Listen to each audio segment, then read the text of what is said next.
Good evening, ladies and gentlemen. Welcome to this TRHS Omnia presentation of Troy football. It is a wonderful Friday the 13th here at Fullerton District Stadium. Joining here tonight from the press box, myself, Soham Dev, alongside Ian Diaz. Honored to bring you what we hope is a great game of football between the Foothill Knights and yours truly, the Troy Warriors.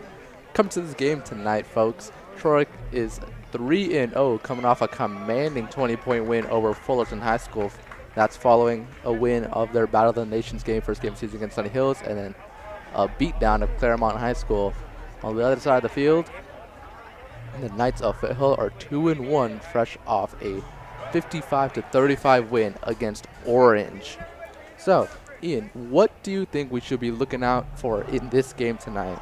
Well, I think you can expect it, folks, but you should look out for Vander Plug, who, although didn't score any touchdowns last game against Fullerton, he scored, 4, 5 against Claremont 2 weeks ago. That's just one name to look out for.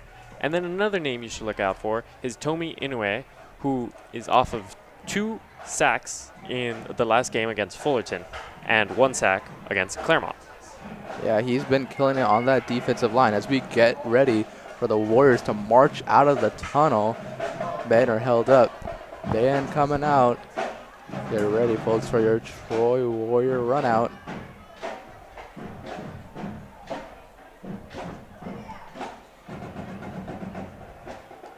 There you see Rudy Alcala, Vander Plug, some of Troy drum line. And here come the Warriors coming out with the flags blazing. Vander Plug, Rudy Alcala, 2 offensive captains there in the Warriors, followed by the rest of the pack.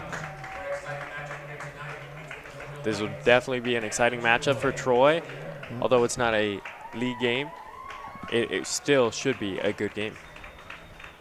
You know, past 2 years, we have played Foothill, and we have not won any of those games in these past 2 years. 2 years ago, final score was 15-10, if I can remember correctly. But this is a different offense.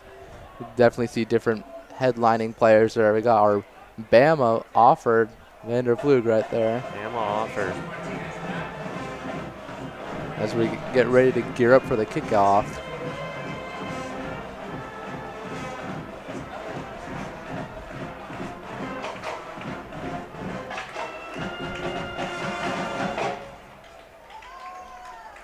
There you can see Christian Barales, number 76, joined by number 63, Gavin Gomez on his left.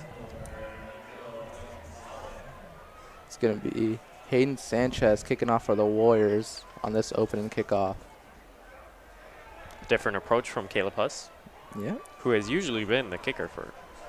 We saw Caleb Huss in our previous game against Fullerton miss a lot of extra points. Yeah, it's very unusual of him. He usually is pretty good at kicking. Pretty automatic from the extra point range. And Troy breaks. Everybody up for the kickoff. They're ready for the lineup.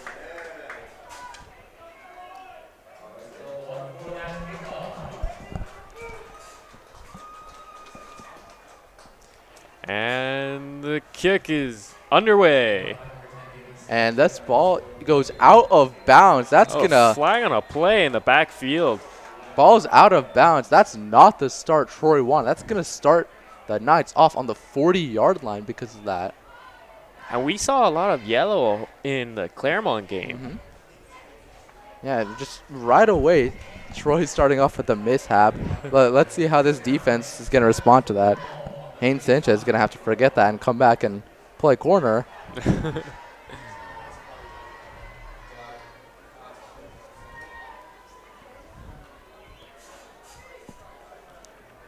The Foothill offense led by a Gino Marchetti, 6'6" senior quarterback who scored 7 touchdowns in their last game, 4 on the ground and 3 in the air. He's a force to be reckoned with, especially on the ground. He will lower his shoulder and run some people over.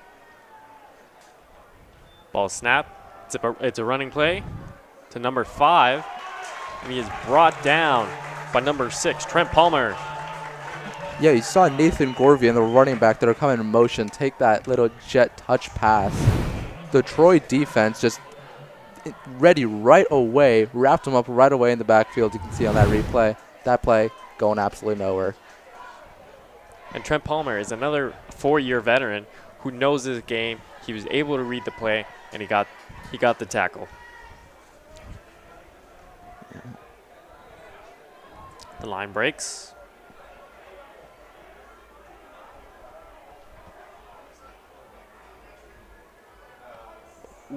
Ooh. And it is a false start.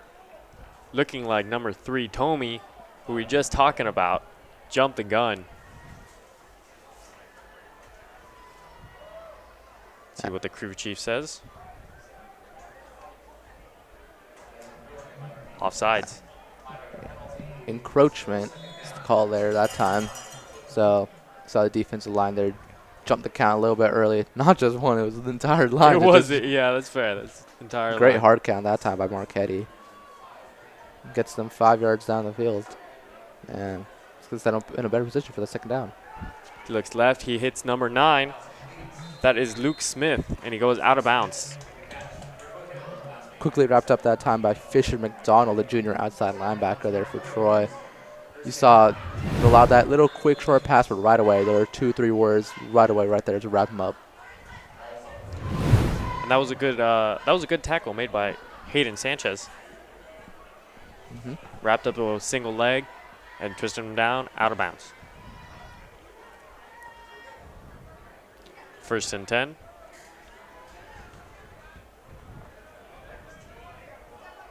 Two receivers to the right side here. Troy maybe looking to blitz. Ball they snap. do. It's a running play, and he is wrapped up. You saw Raymond Topet on the Troy defensive line, 6-foot senior D lineman there right away, commanding, followed by 2-3 other Warriors, not letting that play advance anywhere. It's definitely a good play, as you see here. Yeah. Try to hand it off, but Raymond is just there, read the play, able to wrap him up, take him down. That's going to bring up 2nd and 12 here for these Foothill Knights.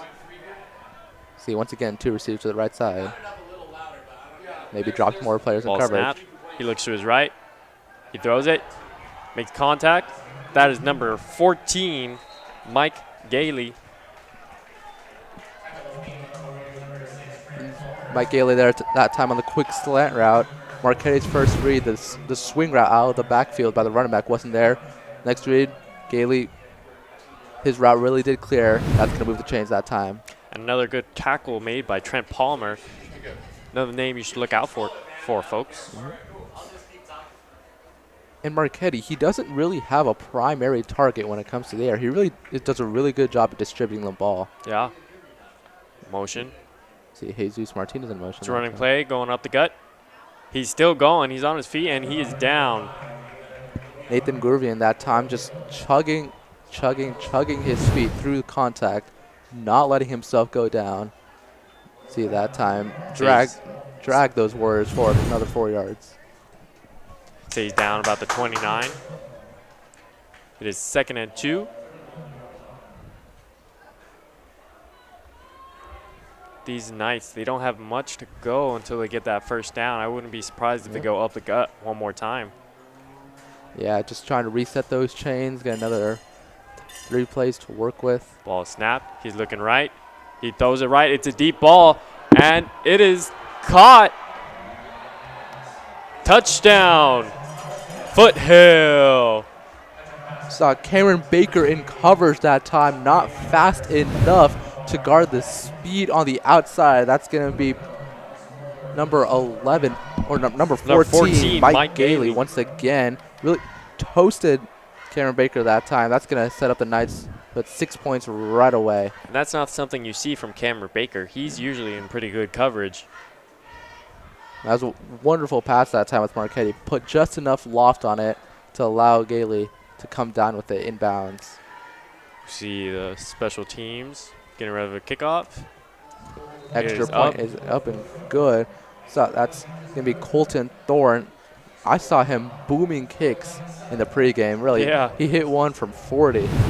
So I also saw that Foothill was doing a little simulation of what their drives would be. They had their defense against their offense, and I thought it was actually a pretty clever way to warm up. yeah. It's not something we see from the Troy Warriors warm up.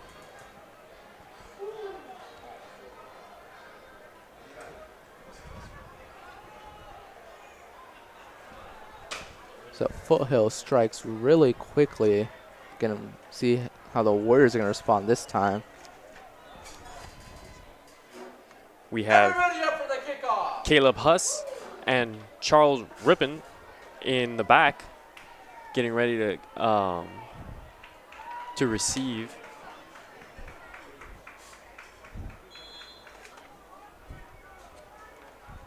Wonder if high school footballers are gonna implement the dynamic Onto the kickoff kick. we see. It's gonna be a short kick that time. Charles Rippon to recover it. He cuts in the middle. He cuts right, and he is taken down around about the 25. 25. Charles Rippon coming in for the injured Kaiden Ordonez. Kaiden got injured early in last week's game against Fullerton. Hopefully he's back on the field for this season. But great job by Rippon there, dodging and weaving, avoiding the tackles. That was a good tackle by number 31, Alex Favreau, who got him wrapped up by the ankles and brought him down around about 25. Yeah. First and 10, 8 minutes and 16 seconds left on the clock here in the first quarter.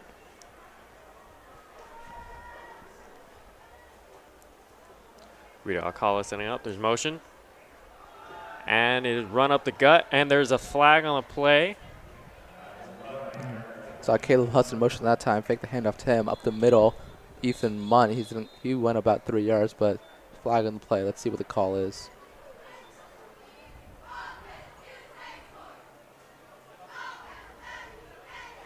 See the refs discussing what they think it is.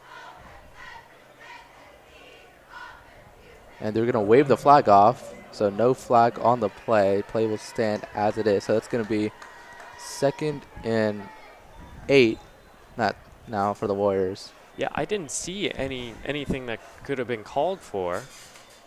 And the ball snaps. Another run up the gut, and he is stopped short, probably around the line of scrimmage as he's getting pushed back. That was number 15, Ethan Munt, trying to go up the gut. Unfortunately, he was not able to get anywhere with that play. Now 2nd and 6.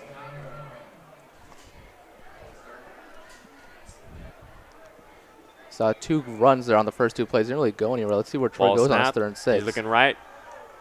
And it is caught out around the 44-yard line. That is number 4, Kellen Watts. Kellen Watts on that quick curl route. Rudy O'Call saw him, knew he was going to be past that first down marker once he caught the ball. Lasered him. Kellen Watts made a great catch through contact, fought for those extra yards, eventually brought down by the Hill linebacker, Tavian Russell that time. But great job moving the chains for Troy that time. Another name to look out for, people, Kellen Watts. And it is brought down around the 50-yard line. That was number 11, Vander Plug. Yeah, just same thing on the other side. Vander Plug, quick curl route. Rudy O'Call hits him. That's going to be 5 yards. Safety Andrew Arizola on the Knights. Not time to bring him down. And they're reaching forward to get an extra yard, so that's going to be 2nd and 6. Vander coming down on the field. Ball snap. Is a running play. Caleb Huss, probably good for about a yard or 2. Not much. Not much to cry home to. Yeah, we're seeing early in this game, these runs are not exactly going. It's how they went in these last 3 games especially. Yeah, the running game is kind of what You got, as the great coach of the NFL say, the run sets up the pass. Right. And Troy's had a lot of success with the run in this season, but Foothill's been shutting it down. 3rd and 3 to go. Let's see what the Warriors are going to do this time. Snap. It's another run off to the side. Another run by Caleb Huss, and he's brought down around the 52-yard line. The ref's gonna signal that as a first down. Oh, I will say personally, I think that's a very generous ball placement. I agree. Maybe there's a little extra reach across the marker that time by Caleb Huss, but nonetheless. But the down is at the knees, is it not? Maybe. And I feel like he was rather short. But Ball move the snaps. sticks. It's a fake. Throws off to his left to Ethan Munt. He cuts to left, he's cutting right, and he slips. And there's a flag down on the play at around the 40-yard line. Rudy there that with a little jump pass that time, trying to prevent the ball from getting swatted. Munt catches it, makes a nice juke out in the open field. Flag marker down. I'm not sure what that flag is for, as it was called at the spot of the play. At the spot of the tackle. Signal it was a personal foul. Ref's still discussing it.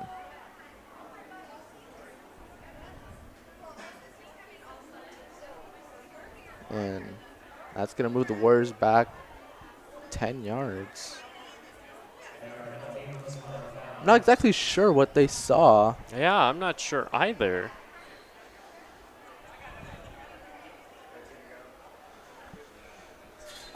It was right at the spot of the tackle as well, so I'm not sure how the Warriors could get flagged for getting tackled. Well, it is now 2nd and 13, 5 minutes and 15 seconds on the clock. First quarter. Definitely think the Warriors going to pass here. It's a running play up the middle by Ethan Munt. He cuts right, and he is brought down by number 8. That is Che Krudwig. Yeah, you saw Ethan Munt. He got the handoff, saw a hole, went straight for it, made a little one cut there. Once he got to the second layer with the linebackers, allowed him to get some extra yards. 3rd and 5 now for the Warriors. I would expect a run play here coming up for the Warriors, as the running game has not been too generous to them. Let's see what the Warriors do on 3rd and 5. Lined up behind him. And it is a run up the gut. He cuts right, and he's taken down. It was a running play, as I stand corrected, folks. It was not a passing play. You can see here, Ethan Munt, just that takeoff speed is terrific. Ethan Munt really just bursting through the hole once again. Got to that second layer, made a man miss in the open field. Moves the chains for the Warriors once again. Ball snapped. And it is far out in front of Caleb Huss. Rudy that time with the play action pressured very quickly, especially Porter Elms that time. Had to make any effort to swing the ball way too far outside that time. See here, folks. Fakes off to Munt. Tries to pass it down to Caleb Huss. Did not work out. Let's see what the... 2nd and 10. See, Huss against motion. Another up the gut by Ethan Munt. And he is brought down around the 22-yard line. 22, yeah. Yeah, Ethan Munt, they're using him as a fullback in this game, that's for sure, with those little brute up the run. They're having a fair bit of success with that. Ethan Munt, though, gas, jogging off the field. So that's going to bring up 3rd and 4. I'd expect him to be gassed. They've been utilizing him and his ability to burst off his feet. And it is a running play, stopped around the line of scrimmage. That was for Caleb Huss. Once again, Caleb Huss not able to get the traction off of his feet and take off. The Foothill defense have just wrapped up Caleb Huss every single play so far. So it's 4th down. A tackle was made by number 88. And Warriors going to go for it here on 4th down. Definitely not in field goal range, that's for sure. So they're going to motion out into 4 receivers out wide set, 2 to each side. Ball snaps. He looks left for Vanderbilt, and it is intercepted. It looks like a pick 6 here, folks. He's running at the 30. He's at the 20. 10. Touchdown. Foothill Knights. That's number 25. Andrew Arizola once again. So they try to get Vander on that quick curl route once again. The ball was just way too far back for Vander to come back to it. However, Arizola just did a wonderful job of undercutting the route, picking up the ball, taking it back to the house. So that's going to put the Foothill Knights up 13-0, pending the extra point here early in this first quarter. 2 minutes, 38 seconds to go, folks, in the first quarter. As the Foothill Knights line up for the kick.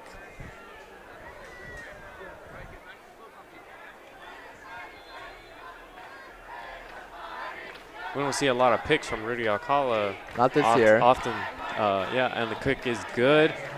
Makes it 14-0, 2 minutes, 38 seconds on clock. First quarter. We're often's going to get right back on this field with another chance to hit the end zone.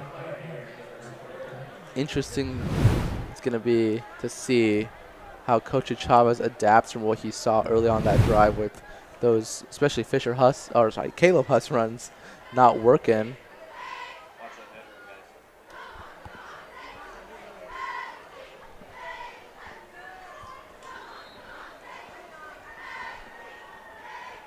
Our cheerleading squad there. Keeping the crowd spirits up after that pick six. That's my bad, sorry.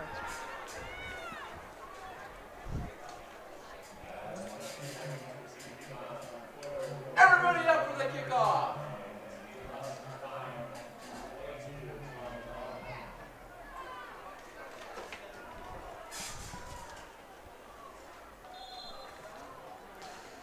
Warriors back to deep to return this kickoff once again. The kick is away. Short kick. And it is out of bounds with a flag on the play. Around about the 18. And once again, we see another kickoff out of bounds. Warriors going to get the ball at the 40-yard line, just how the Knights did in that on their first possession.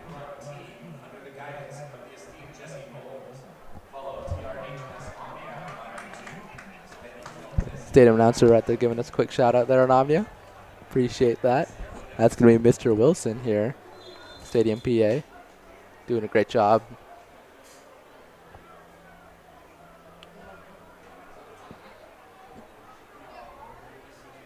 A pick six. That's not very they're often kicking the ball off again for a reason.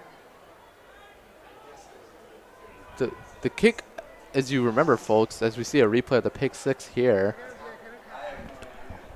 There's some confusion up here, folks. They're going to kick the ball off again, even though the first kickoff went out of bounds. It would have gave the Warriors great field position to start off.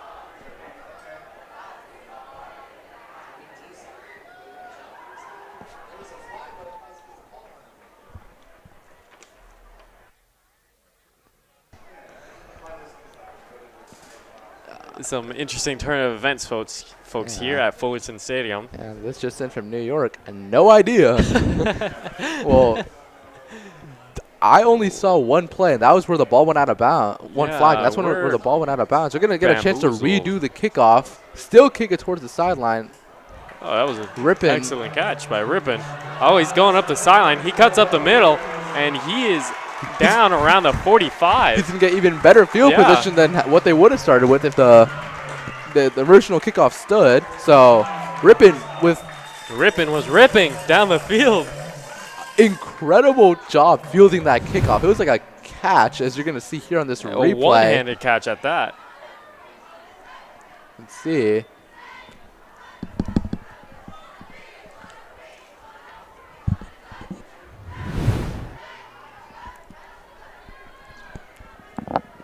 Yeah, so Warriors can get great starting field position at the run up the middle. Ethan Munt.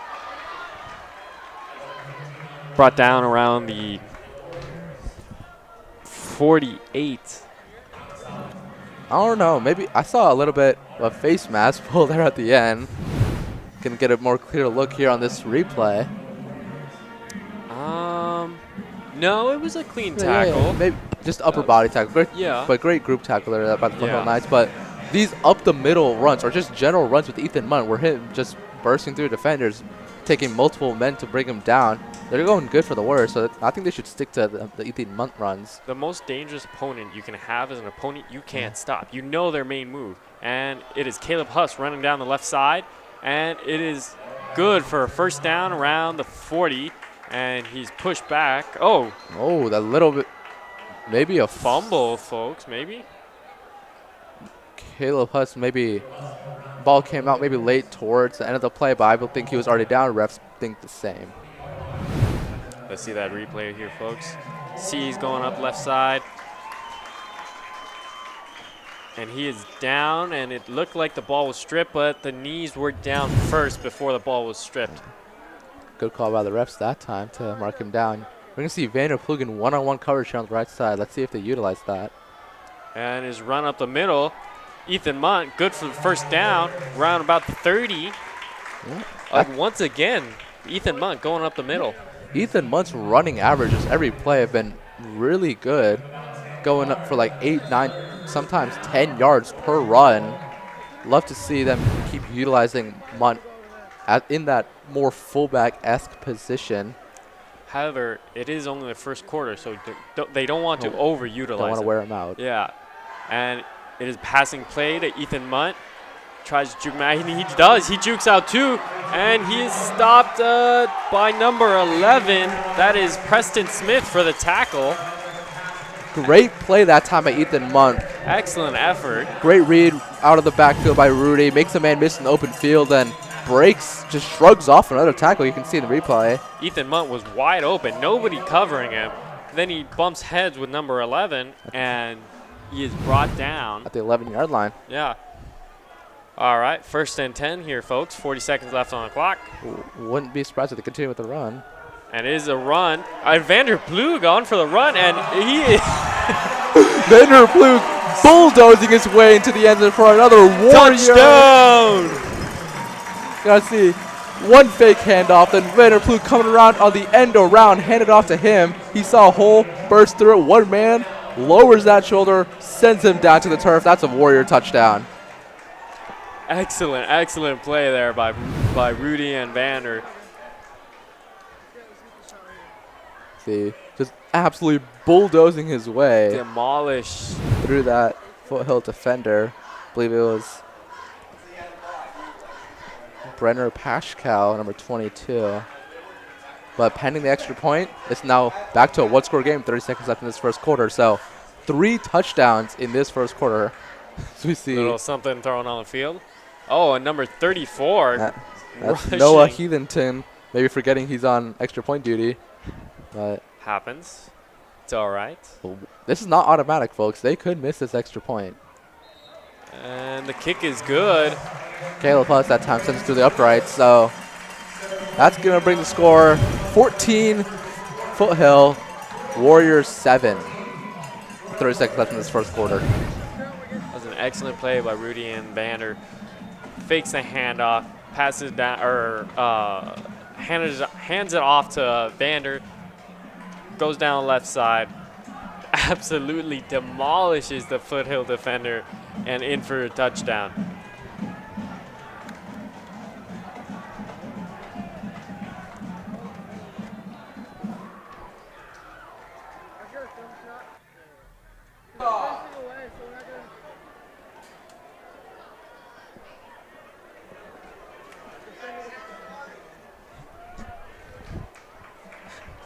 Trying to do my best Marty impression up here.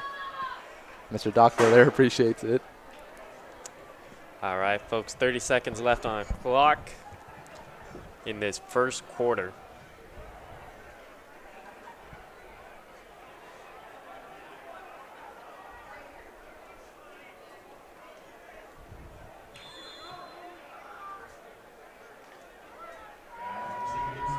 It is Hayden Sanchez getting ready, getting lined up for the kick.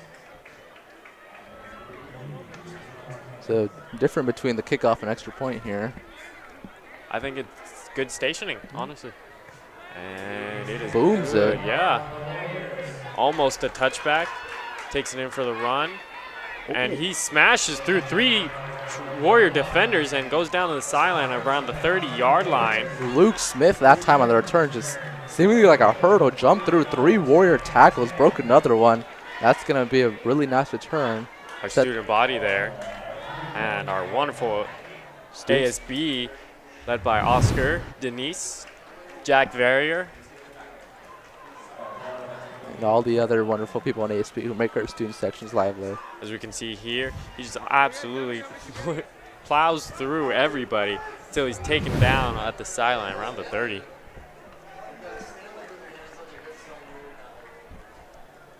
Hopefully we don't get torched over the top once again in this drive. Let's see.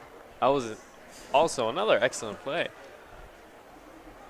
They're maybe going to switch out the game ball here. And don't want a deflating issue. no Tom Brady here. No Tom Brady here. All right, as Knights come out into this field with 2 receivers to the left side. See how they start off their drive. Ball snapped. It's a running play. Cut to the left, and it's a wonderful tackle made. Oh my gosh. That was number 14, Fisher McDonald. Fisher McDonald. Almost looking like a spear tackle. Going for the legs that time to bring the runner down efficiently, and he does so. That was number 5, Nathan Govan, for the handoff. And that is the end of the first quarter, folks. So far, we've had 2 touchdowns for the Foothill Knights and 1 touchdown for the Troy Warriors.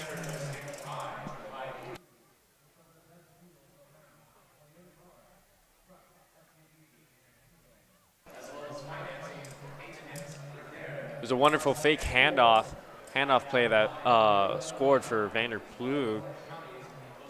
And then a pick 6 and a absolute timing of a throw made by Gino Marchetti, QB for Foothill.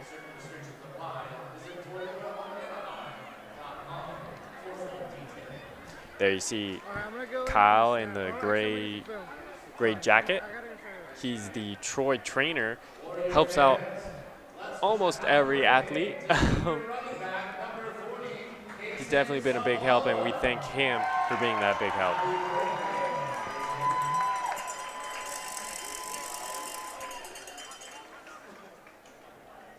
There you see Vander Plug and Caleb Huss sitting there watching that replay.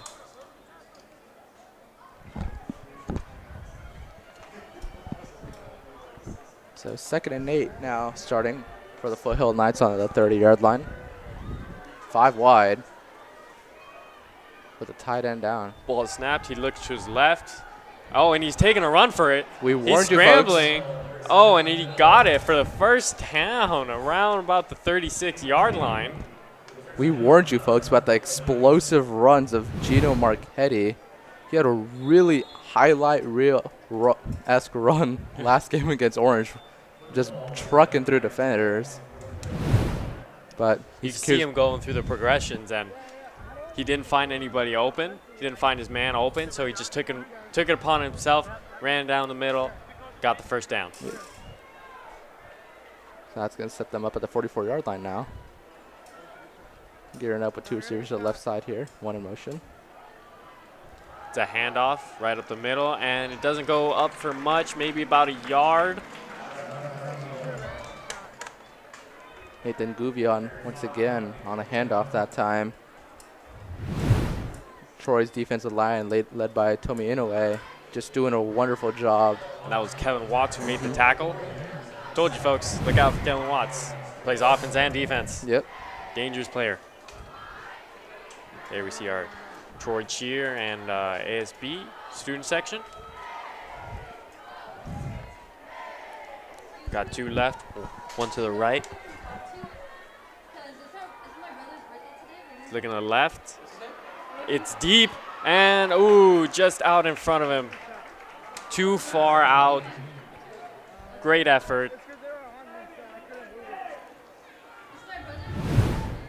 Here we see the Replays looking left. He throws it down deep, trying to make a copy of an earlier touchdown.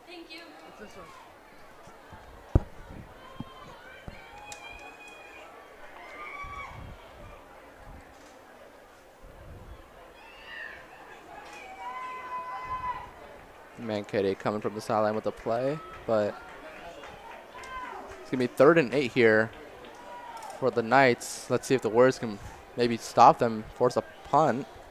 That's definitely what the Warriors are looking to do here.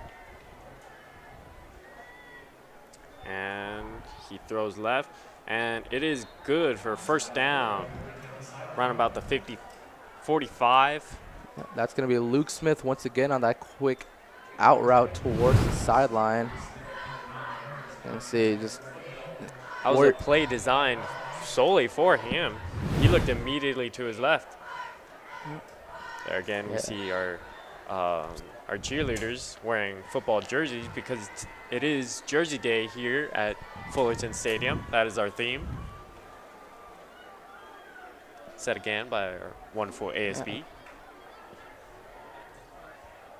Receiver motion out right. Gouvion. Gouvion up the middle, and not much, probably about 3-4 yards. And he's brought down again by Trent Palmer. Gonna bring up 2nd down. And 5 to go. So Gouvion with a quick 5-yard rush that time. Warriors can't really seem to slow down the Foothill Knights. They're still gaining yards on every other play, coming up with more and more series. As they go press coverage here, maybe they're looking at a blitz. Big blitz brought here by the Warriors. Mankaty rolling out pressured. And it is still a wonderful pass for the 1st down around about 25. That is number 3, Jesus Martinez. Yeah, you saw a big blitz brought by the Warriors that time. Mankaty, really good job identifying that, rolling out right, and then just lasering it to Jesus. A little bit behind, but Jesus makes the adjustment and makes the catch.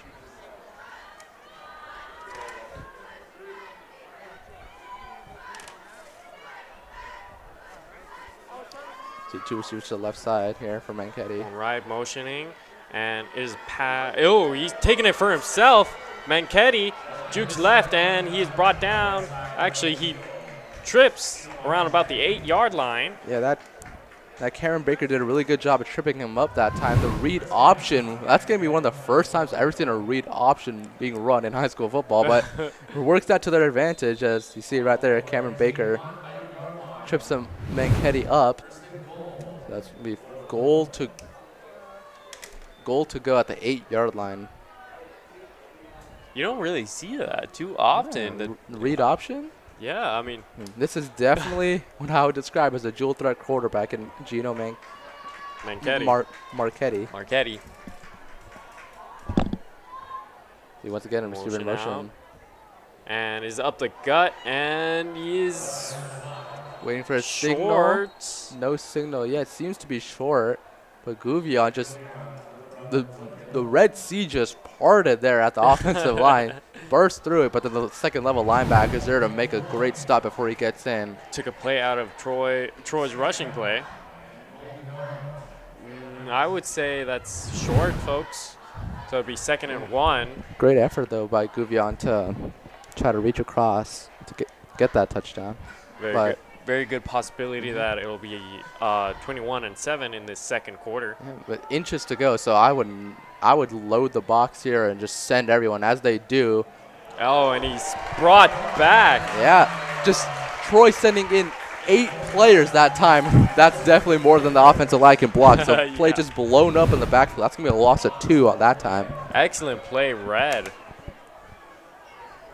Tackle made by 4 different people. That brings them back just a little bit. They lose yardage, maybe about a yard, 2. So 3rd down and 2 yards.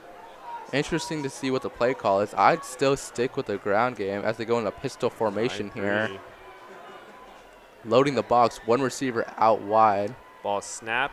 And again, it's going up the middle for a touchdown. Foothill Knights. Yeah, Guvion, even though they brought the box, the entire box once again, great blocks this time by the Knights trenches. Allows Guvion to break a little bit out to the outside there and crosses the plane. Defense just couldn't do anything about it. They couldn't stop him earlier. They couldn't stop him now. Unfortunate series of events. Yep. And pending the kickoff, it could be 21-7.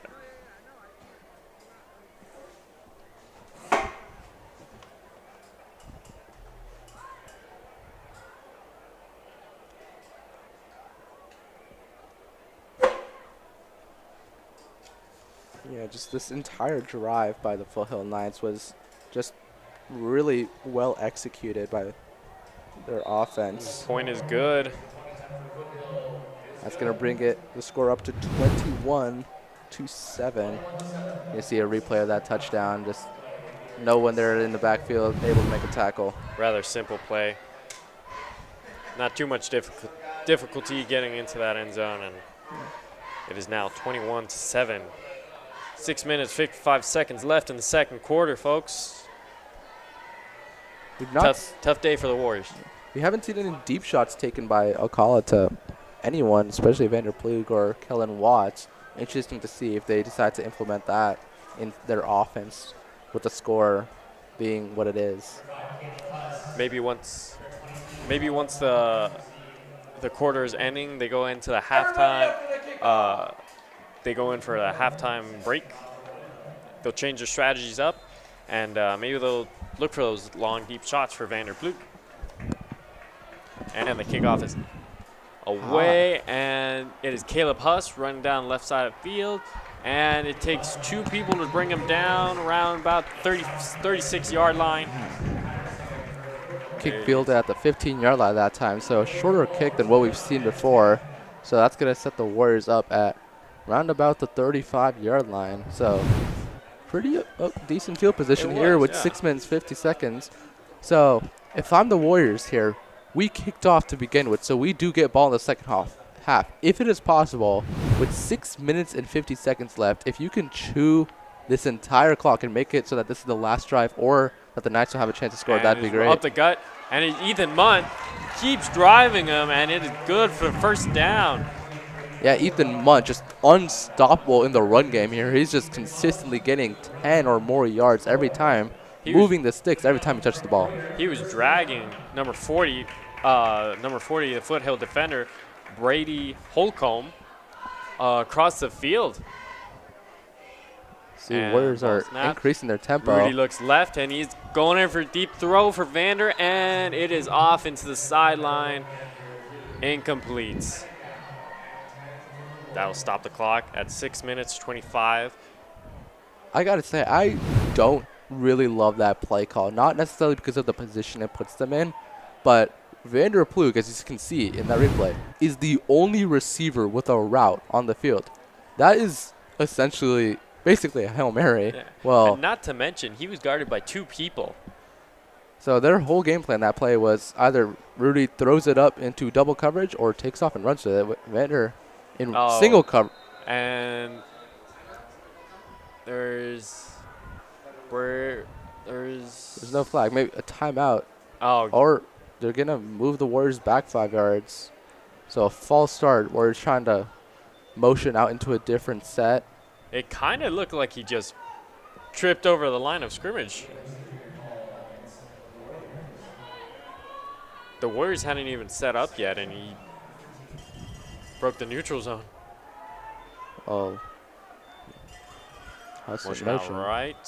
And it is a play for Ethan Munt, trying to go up the middle again. Not too much, about 3 yards. Around about the 56-yard line. 56. It's going to be the 44. 44, yeah, sorry about that. 44-yard line. That's going to be 3rd and 12 to go here. It would not be good at all for the Warriors if they had to punt this ball away. No, it would not. So once again, they motion on to a different side. See Kellen Watts out there to the right side, Vander Plug to the left. 2 more receivers inside. And Kala he's has a lot of looking time to throw. for Looks Caleb downfield. Huss. And it is caught by Caleb Huss. And a touchdown, Warriors. Caleb Huss going down the middle, and it is caught. Score now 13-21, 5 minutes, 38 seconds left on the clock. Second quarter.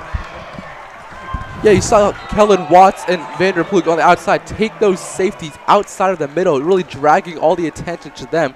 That allows Caleb Huss to be on one-on-one coverage. He just goes on a seam-beating route that time. Alcala had a lot of time in that pocket to make a good read and throw. And are they going to call this play back?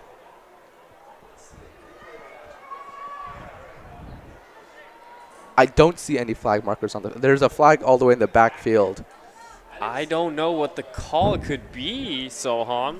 If they can call this as a holding maybe in the backfield, but that would be terrible for the Warriors. Would. Caleb Huss was able to smoke his two defenders right up the gut.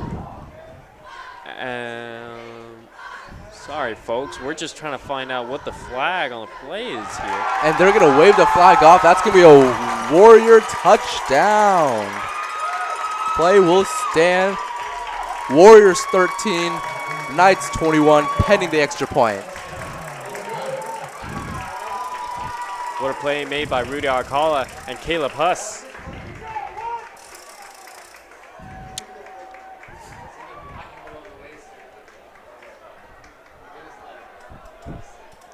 Yeah, but pending the extra point here, that's going to give the Knights the ball back with 5 minutes and 38 seconds left. And based on what we've seen by their past drives, that's more than enough time that they need to go down this field and score. Yeah, not only can Marchetti run the ball, but he has a cannon for an arm. As we saw with that first touchdown, it was a deep throw. Caleb Huss lining up for the kickoff. Point for after. The extra point.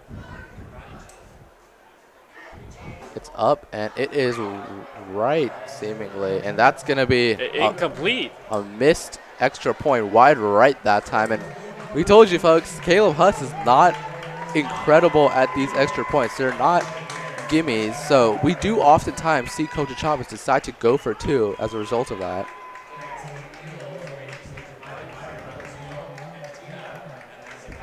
It's unfortunate they couldn't get that extra point. And here you see on this replay, Rudy, he's under pressure and he throws it down deep in the middle. Caleb Huss smokes his defender, and then shortly after just walks right in.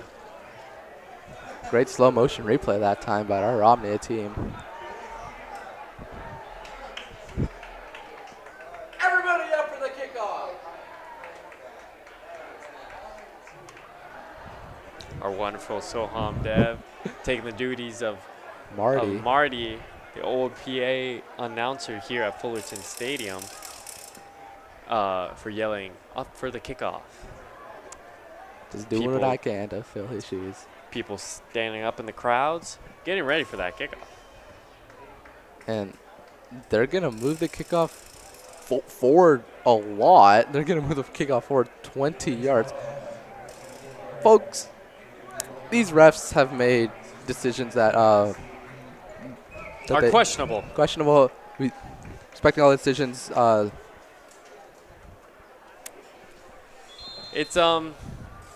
It's hard to predict what can happen with these refs.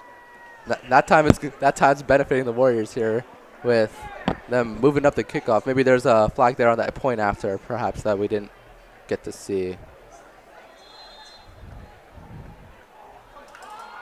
Hayden Sanchez lining up for the kickoff. Three Knights back deep to return it. And he can send this one into the end zone if he so chooses. And it's an onside kick, recovered by number 14, Mike Gailey. Gotta say, that was a great onside kick by Hayden, but I'm questioning the decision to go for the onside kick. I know you got the improved field position, so they're actually going to start the ball here at the 28-yard line, which is maybe where they would have started if they returned. So Might as well, I guess what Coach Chavez was thinking was might as well just go for the onside kick in hopes of recover. But that was a great kick. You are down a score and a field goal attempt. Down by 15 points. See, run up the middle.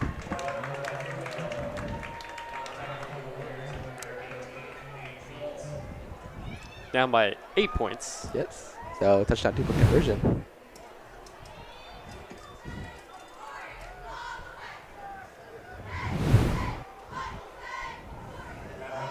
And so 2nd and 6 brought up after that little Nathan Gouvion run for 4 yards. That ball at the 32-yard line.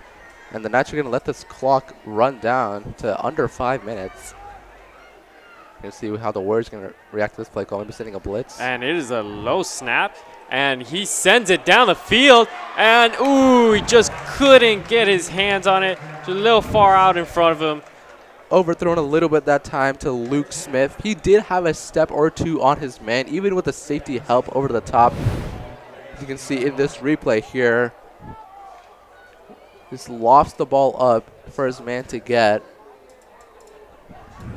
Excellent replay, slow-mo. That time, that was Damian Vasquez, the safety, back deep. Really what I think his job should be in those types of plays is to be softer. He is the safety. He's the one providing help over the top, especially in that one-on-one man-to-man coverage. As you see there. Motion out to the left, and is another low snap, and Marchetti takes it for himself. It's a first down. He keeps going up the sideline. He jukes right. He jukes left. He's going. Oh, and he's pushed out of bounds around about 25. That is good for about 35 yards. Once again, we see the read option handoff. This time, Marchetti keeps it once again, and we've seen that play work wonders for them. The entire Warrior defense was just faked out, thinking that he handed the ball off, and at the end, number 7, Gino Marchetti getting shoved outside by number 7, Cameron Baker. Yeah, little 7 on 7. Yeah. And they're going to call this play back. They're going to call the play back, but they mark it as first down. So perhaps he stepped out of bounds.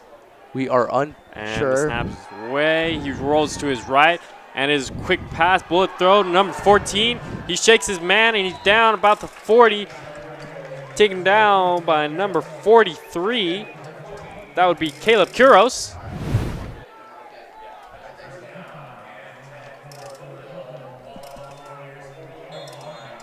Gino Marchetti, as we've been corrected by the Foothill. I thought we were saying it right. Maybe I was subconsciously saying Marchetti, but thank you to the Foothill staff that time for correcting us saying Marchetti.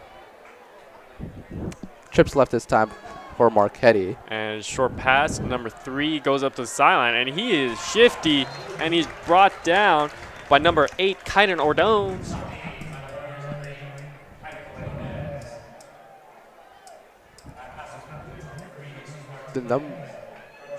Or maybe I'm wrong, folks. Or that is number 6. Number 6. Sorry. Number 6, Trent Palmer that time. Kaiden is out for this game, but reading's a little tricky sometimes. But that's going to be 2nd and 2 with 3:45 left in this second quarter. 2 receivers out right. Here for the Knights, Marchetti. Ball snapped, and his running play up the gut, and he is good for the first down around about the 23-yard line. Gouvion, once again, they cannot stop their runs, especially with Gouvion and Marchetti, as a matter of fact. But and I think we have a down Foothill player. We do. Unfortunate sight to see as the trainers rush to help him. We want everybody to be okay in these games. Everyone's playing to the best of their ability. Although we are competitors, we are still together on this field and playing the game we all love. We want everybody to come out okay. So we're going to see a short break here. Foothill trainers checking up on that injured player. We made 3 minutes and 30 seconds left in the second quarter. Here we see that replay where the player got injured. Maybe his ankle got landed on. That's a very real possibility. As we saw Jordan Love in this recent Packers game, his ankle got a little crippled. Yeah, but the Knights still have 3 timeouts to their name with the ball on the 23-yard line as the second quarter is winding down. You can see the student section here with all the flashlights. There you have Gianni Lamelli, the wrestling captain, Anthony Frosto,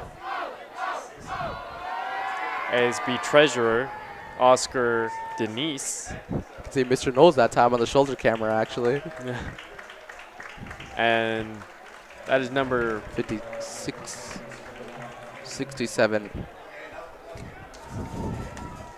That time walking with the assistance of his teammates. 67, so that's Ines the Molyneux, the junior lineman. And we are back in play, folks. 2 receivers out right, and he looks to his left, and he throws it behind him. That was for number 9, Luke Smith. Couldn't get his hands on it because it was behind his head. Ball tipped up. Maybe we'll see on the replay here if any Warrior had a chance at an interception. No, the ball just goes out of bounds, but runs into the first down hole. Ball not placed as well as we've seen before by Marchetti. This is probably one of the first missed throws. Right.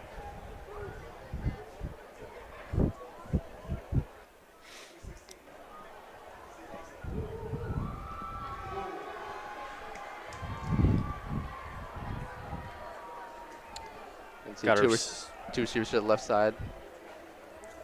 Ball is snapped, and it's running play up the middle, and he is taken down, smothered by Tomi Inoue. Told you, folks, look out for Tomi. He will come at you at a freight train speed. Yeah, Tomi Inoue, definitely the leader of that defensive line. Doing a great job in those trenches. That's going to be 3rd and 11. Now, we've seen the Knights in some 3rd and long situations, and they've always seemed to convert them. So what I'm expecting here is either play action rollout pass or maybe a straight drop back pass with some 2 or 3 receivers going down deep, maybe some crossing routes. Got 2 receivers out left, 1 out right. And he's dropped back. He's looking to his left. And, ooh, big hit. Incomplete pass. That big hit made by number 88, and Andrew Green. We'll see if they threw a flag on that play. I'm not seeing any yellow, but ooh, big hit. I think Andrew Green expected him to catch it, and even if he didn't, still a very big hit. And they can kick a field goal from this range. We saw in warm-ups that their kicker has a leg, that's for sure. Now, does he have the precision, though? And this is going to be a 41-yard field goal. A 41-yard field, a 41-yard field goal. It's up, and it's going to be wide to the left that time. Incomplete kick. Good try. Kick is no good. Definitely had the power, but not the accuracy that time. Like I said, does he have the precision? And he didn't. He drilled some from 40 in warm-up, so that's obviously not with all the pressure. There's not 11 guys trying to block it, but that's going to set the Warriors up. Ball on the 24-yard line, 2:29 left to go in this half. You get ball to start the 3rd quarter, so Warriors are very, very much still in a good position to win this game if they can drive down the field, score a touchdown, convert the 2-point, and then hopefully that takes up all the time left in this half. There's an unfortunate series of events. Ooh. You can see the Warrior offense take the field, and they're going to line up and motion out into a more passing friendly set with 2 receivers to the left side. And he passes it off to, the flag on the play, around about 20. And flag was thrown immediately at.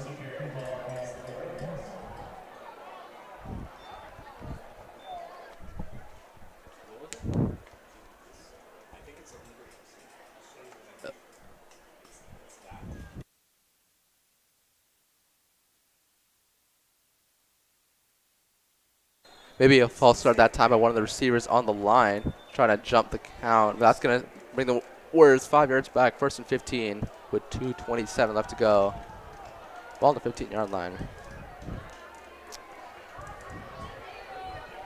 A little commotion being made by Alcala on the field. Vander in one-on-one coverage.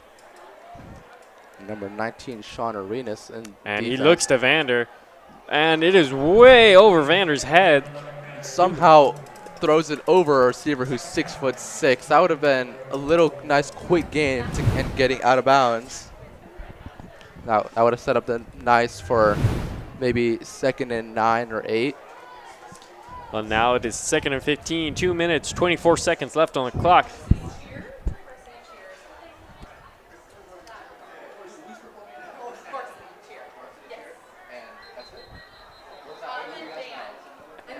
And stay in tune for our halftime show with band performing along with our varsity cheerleading squad.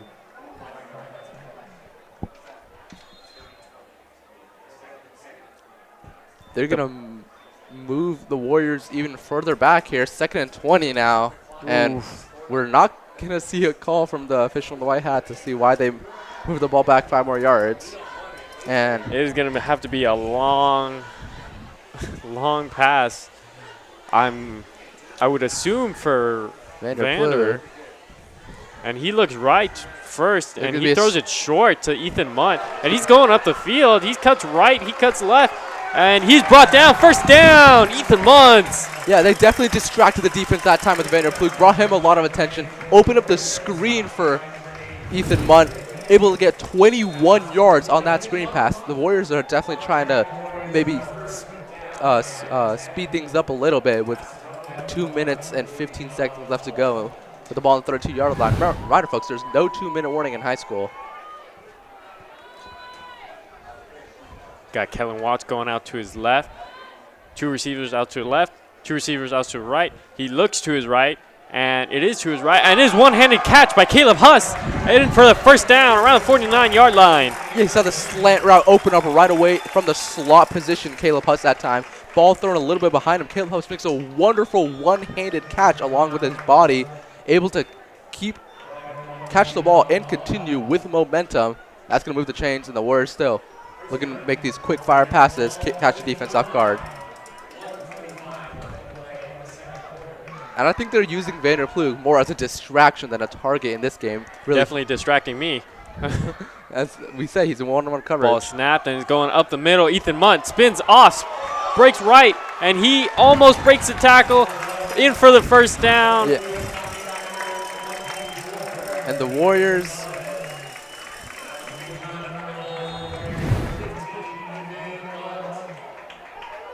we've seen a lot from Ethan Munt here, going up the middle, and they just cannot stop him.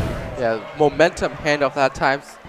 Hands the ball off to Ethan Munt with him already running up. Breaks 1, 2, and 3 tackles and takes so many guys just to bring him down. Rudy Alcala looking left. Pass swing that time to Ethan Munt. Ooh, and it is bobbling at his feet. They're gonna call it an incomplete pass. Ethan Munt smartly not knowing that, assuming maybe it could have been a fumble, trying to recover it, but that pass that time just dropped by Ethan Munt. Playing a little soccer here, but other football. But that's going to stop the clock, give the Warriors offense a chance to breathe with 1:02 left in this half. Ball on the 33-yard line, 2nd and 10. Warriors and the Knights still have 3 timeouts to their name. And Vander Plug once again in one-on-one coverage. Let's see if they will decide to utilize that. And it is a handoff to Caleb Huss. He's just running down the sideline. I would say a gain of 1 yard. He didn't move. And they're going to say that he didn't even get out of bounds. They're going to continue to keep the clock running. And then they call to rule him out of bounds.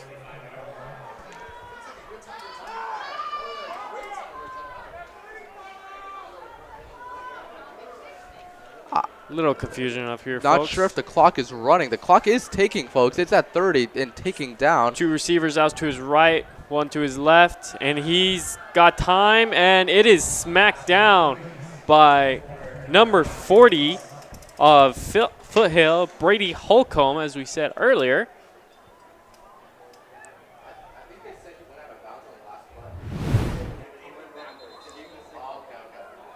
He was aiming for Caleb Huss there, folks, but Holcomb was able to get a hand on it and make it an incomplete pass, stopping the clock at 24 seconds. 21 Knights, 13 Warriors. They're going to call a time. Warriors going to call a timeout here. Maybe think over this 4th and 12 because this is not an automatic punt. With less than a minute to go in this first half, although the Knights do have 3 timeouts, if you go for this and don't get it, it's still not going to be easy for them to score, as the timeout clock will count down there for 35. You see a replay here as the ball was tipped there. So Caleb Huss does not have a chance to catch it. Good idea. But unfortunately, Holcombs was able to get a hand on it and stop the play.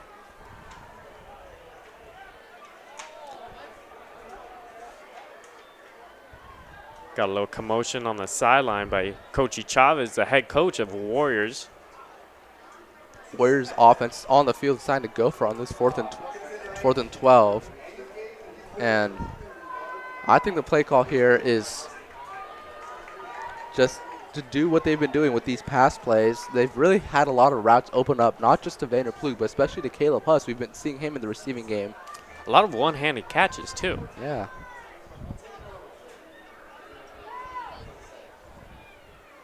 The 4 refs joined around the ball, still talking about something. Yeah, we're not sure what they're talking about, but there's a little confusion up here, and it seems like down there as well.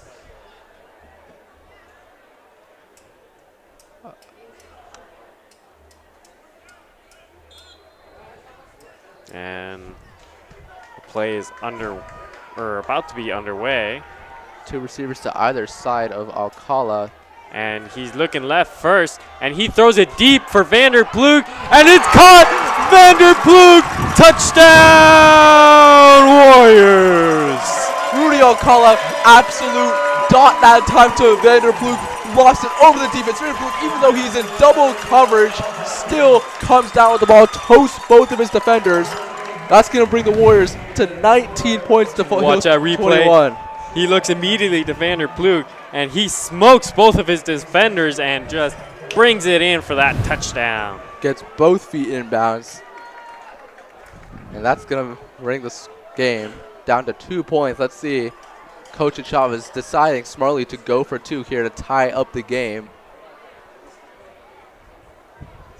Vander Plug and Rudy Alcala staying out on the field.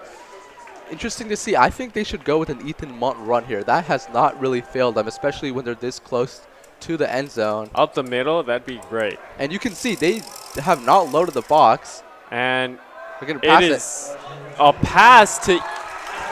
And they get the 2-point conversion with a Rudy Alcala roll out pass to the flat that time.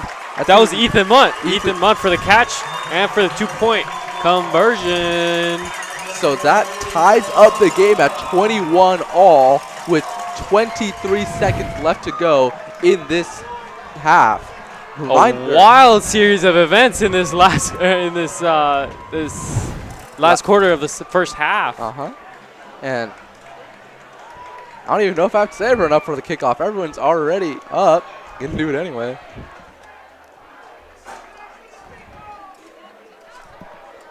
Everybody up for the kickoff.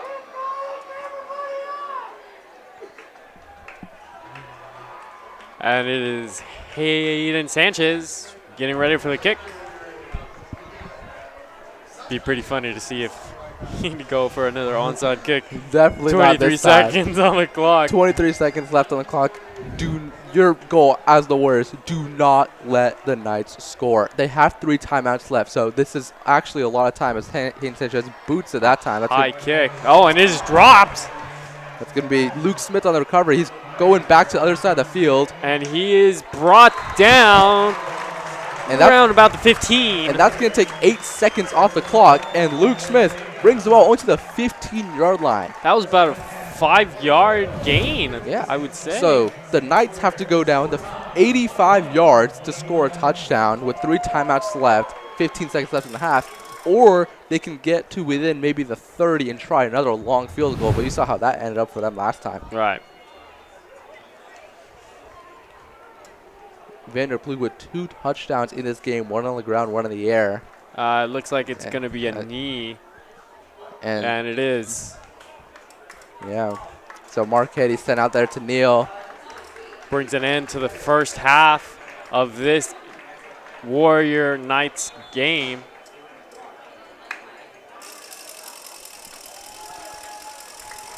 So that's going to be the first half, folks. Reminder, stay tuned for our varsity cheer squad and performances from our band. And Unfortunately, folks, due to copyright restrictions, we will have to mute the stream for halftime. We hope you understand, but enjoy the visuals of these performances. Here's the stadium entrance. If you purchase from the online merch store, your order is ready tonight. So head down and pick it up. While you're there, check out the merch, as previously sold out sizes have been restocked and limited quantities of new Brews sweatshirts are available.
see cheer and a Troy band.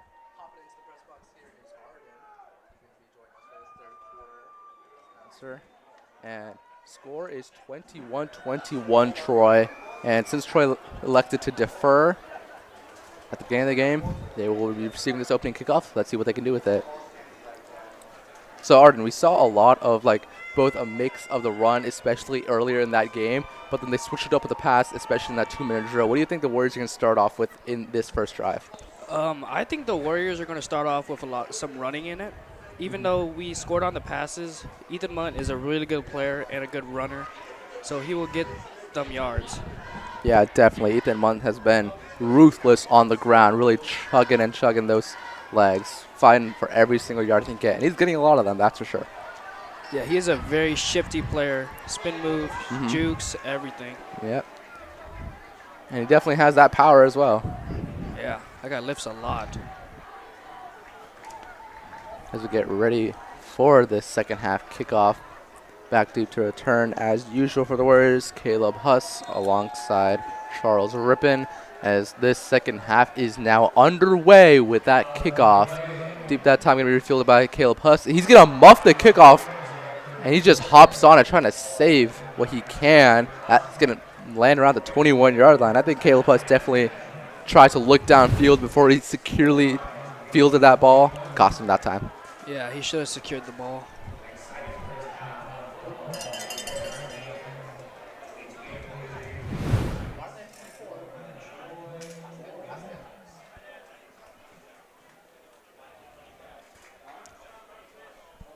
Offense coming on the field.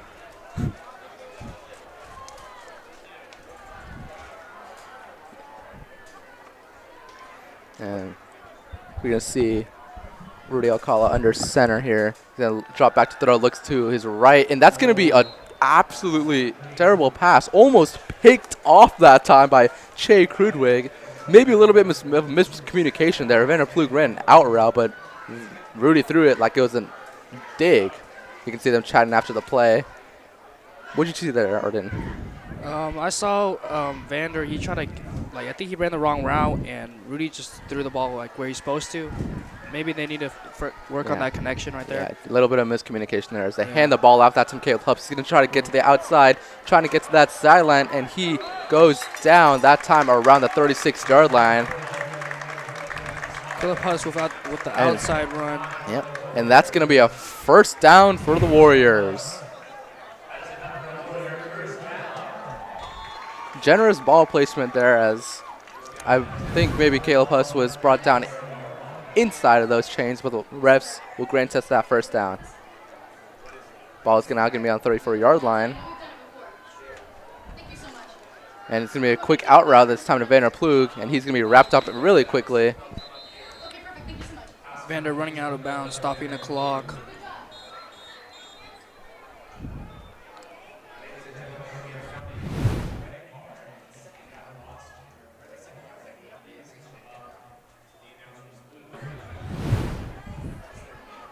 Or ref's gonna stop the play. Definitely one more. Add another one to those little ref conversations that we've had discussing what went on that last play. Maybe seeing if there's a flag of some kind.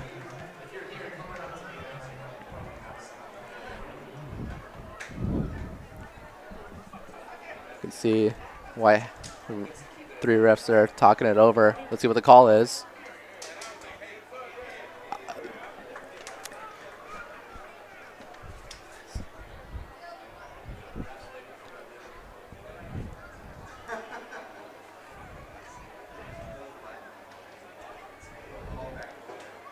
Refs explaining the call to both sides. See Alcala, you can see talking to the ref, and Chavez also questioning what is going on. Maybe an issue with what down it is.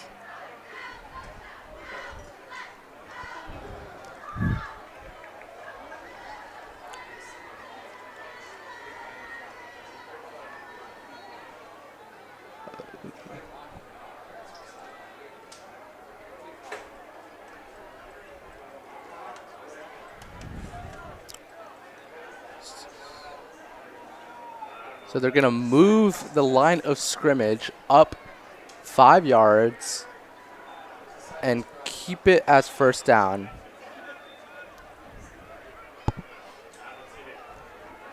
So it'll be first down and 5, probably a defensive penalty that time. As you're going to see a handoff to Caleb Huss. Once again, he's going to break up the hole, and he's going to go. He's breaking tackles. Shifty Caleb Huss that time. He got the handoff, saw a hole open up, cut inside towards midfield, and there was no defenders in front of him. Really good, around 20-yard gain that time for Caleb Huss.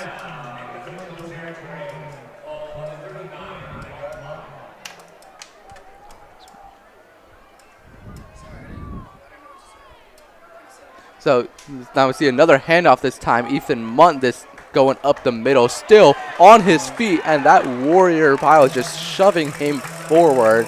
Ethan Munt doing really good on these inside runs. Yeah, Ethan Munt, he can push, spin, anything. He can get those yards, which the Warriors need right now to score. Yeah, every time Ethan Munt has touched this football, it's been a lot of positive yards. You're going to see the Warriors line up, quick snap once again. Caleb Huss going to get the ball once again. He's going to cut upfield, and he sprints and falls forward for another gain.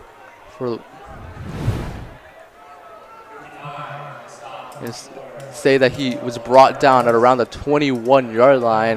Not enough for the first down, so that's going to be second down and 3 to go with just under 10 minutes left in this third quarter. Ball on 22-yard line. Call it, takes snap, hands it off to Ethan Munt that time, who goes outside, gets that first down. So a lot of running we're seeing from this offense, Troy offense, on their first drive back. Yeah, we kind of predicted that. Ethan Munt is a very good runner. Even though we got Vander Plug as a very good receiver, if we get yards, we get yards. Yeah. Plug, although he has 2 touchdowns this game, they're still utilizing him as a good distraction to pull defenders away. Another fullback dive seemingly up the middle. That time Ethan Munt, he's going to be brought down at or behind the line of scrimmage on that rush. Second down and still 10 to go for the Warriors here. That time you saw, even though the Warrior offense has been running this ball, you saw that Foothill 9 defensive line really do a really good job of shutting the run down that time. Second and 9 to go. Alcala going to drop back to throw, and he's going to just throw it quickly into the flat there. Ethan Munt, once again, utilizing him a lot in this drive, but he's quickly wrapped up that time by a Foothill Knight. You can see Kellen Watts calling for the ball, seemingly wide open on that play. Interesting decision by Rudy. Maybe didn't see him over his offensive line. Rudy O'Connell dropping back to throw once again, and he gets Kellen Watts that time on the same play to the other side, crossing over the middle. And that's going to move the chains. So they got the first down, but not the touchdown, so that's going to give them goal to go.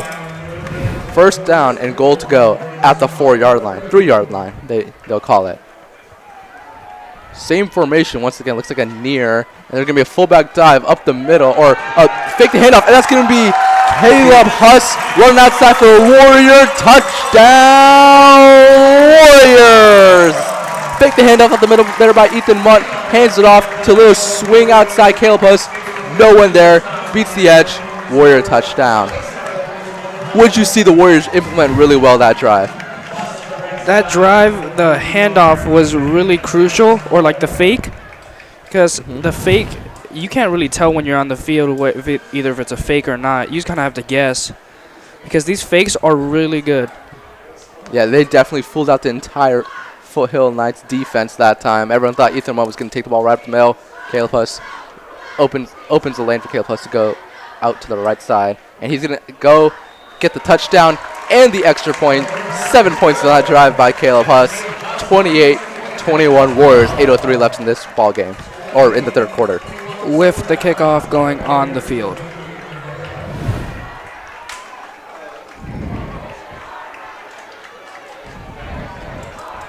student section is electric now, with the Warriors taking the lead for the first time this game.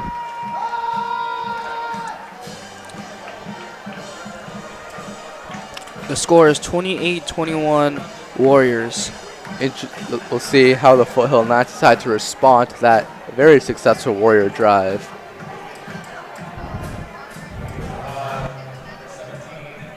Everybody up for the kickoff.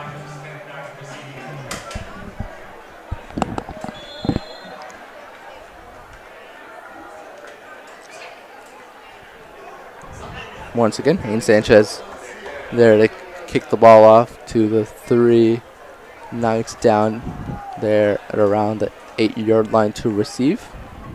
Seen a fair bit of muffed kickoffs by both sides. It's going to be a high lining kick, fielded that time by Luke Smith, who's going to dodge and weave, but eventually good tackle. But there is the yellow laundry being aired out once again by these refs. Let's see what the call is. Maybe a personal foul. Looking, that's how the refs are going to signal.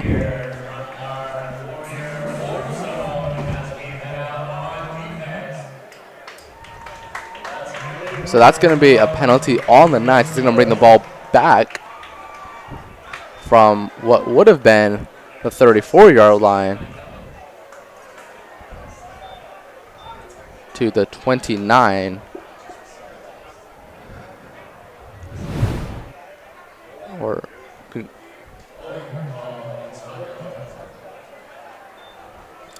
so that's going to be holding. So it's actually a 10-yard penalty back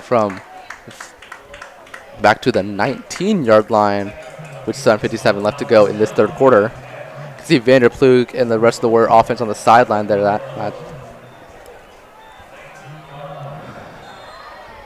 So Foothill being down for the first time this game, fighting to get the lead or tie the game up once again.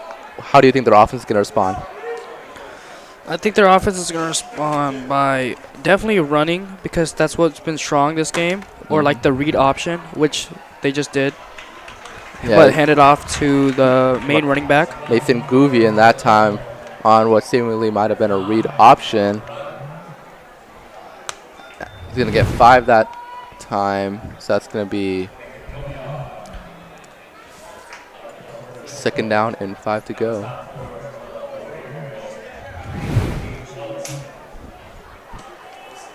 See the Warrior bench there, looking over their previous offensive possession.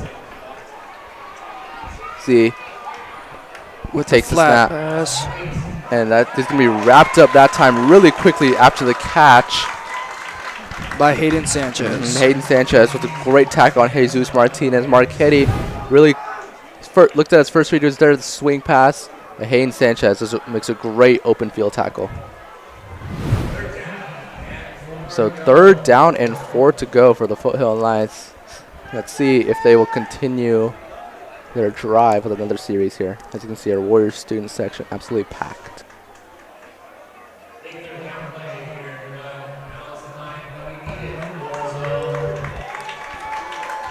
Third and 4. You can see Marchetti dropping back to throw. He's going to throw down into the flat that time. Number 85, and he's going to be brought down behind. They're going to say he was behind the first down marker. Troy Nolte, the 6'4 junior tight end, that time could not get across the line. That's the first time we've seen him touch the ball in this game. See his route just clear out there. But for his size, it took 3 Warriors there to bring him down that time. That's going to be 4th down, 2 to go. Then this is a crucial play right here. I would say this could very well decide the game, because if they don't get this, the Warriors get excellent field position.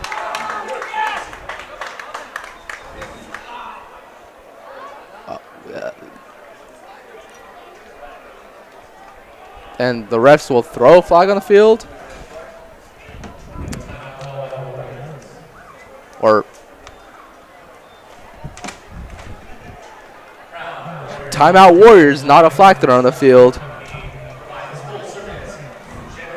So 4th down and 2 to go. The Warriors going to call a timeout, make sure that their defense is all up and ready. they got a good look at what the Knights were going to put there out on the field. Coach Chop is definitely game playing with his defense on what to do this play. They definitely want to play the sticks. What do you think the Knights are going to do on such an important down like this?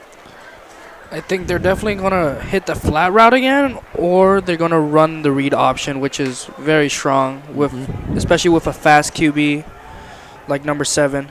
Yeah, Marquetti. Not necessarily expecting any deep shots here. Warriors are almost free to play very aggressive on this 4th down and 2. Pistol formation, Marquetti, one receiver out to his left. 4th down and 2. Takes snap, hands it off to Nathan Gouvion. Let's see if he can rush forward for 2 yards. It does not look like it. The Warrior defensive line is there. They're going to give him the 1st down.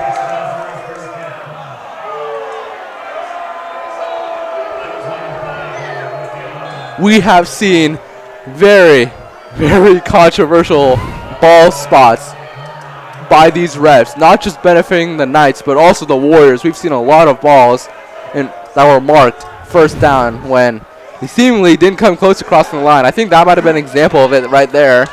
Maybe Gouvion definitely might have gained like 1 yard, but I don't see him gaining 2 that time, as that's going to reset the chains and give the Knights some breath of fresh air.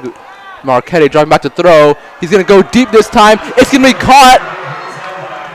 Did they say he's in bounds? They're going to mark that number 14, Mike Gilly, was in bounds on that throw. He was in one-on-one coverage. Torched his man. Got a step or 2 on him.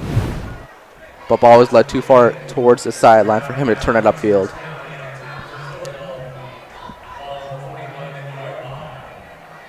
Yeah, once again, that is Hayden Sanchez on defense. That's not the first time he's been toasted on a deep route like that.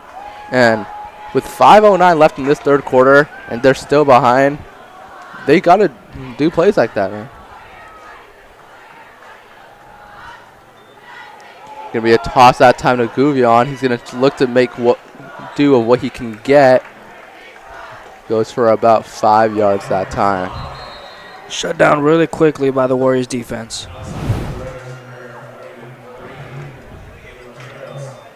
And we're going to see an injured Foothill Knight on the field.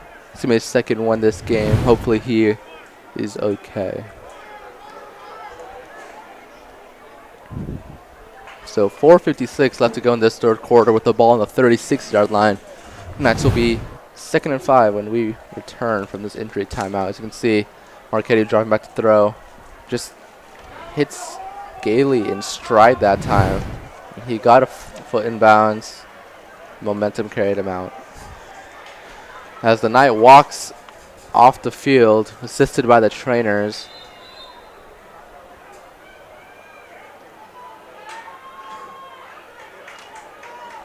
So after that early 4th and 2 scare, you see the Knights going on a more aggressive approach. You think that'll continue for the rest of this drive in the game? Yes, definitely. If it keeps working for them, they're definitely going to keep running these high passes or these inside runs that work. As you see Marquetti rolling out left, drawing back to throw again, and he's going to try to hit number 30 that time. That was going to be Derek Simkek, but just dropped that time. See, just could not secure the ball. That's the first time he's had a target all game, not the way he wanted it to go. That was right in the numbers as well. Just simple drop. And that's going to be 3rd and 5.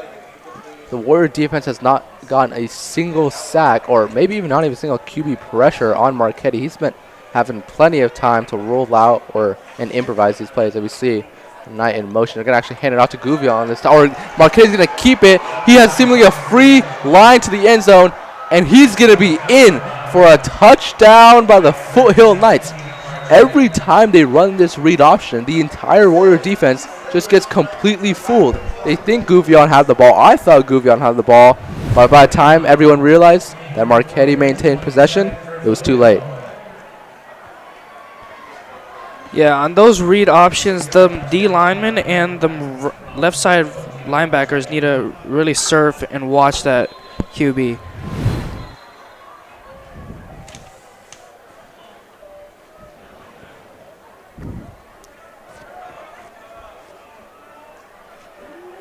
Gonna be 28-27 pending the extra point here to make it a tie game as we get another angle of this read option. Let's see, Arcady just keep it and going basically untouched into the end zone that time.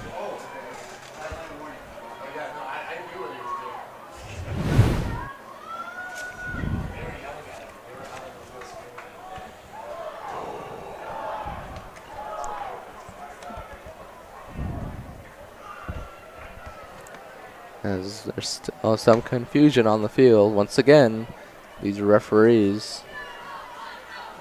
Yeah, these referees are very feisty. They're talking back, fighting the coaches. And the kick is up. And it is good. That's going to tie the game at 28 all with 4:30 left in this third quarter.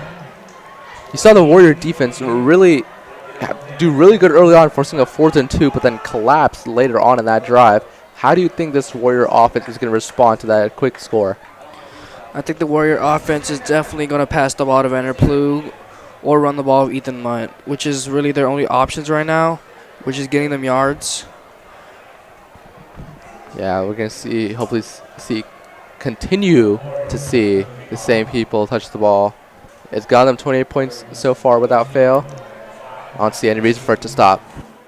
Everybody up for the kickoff.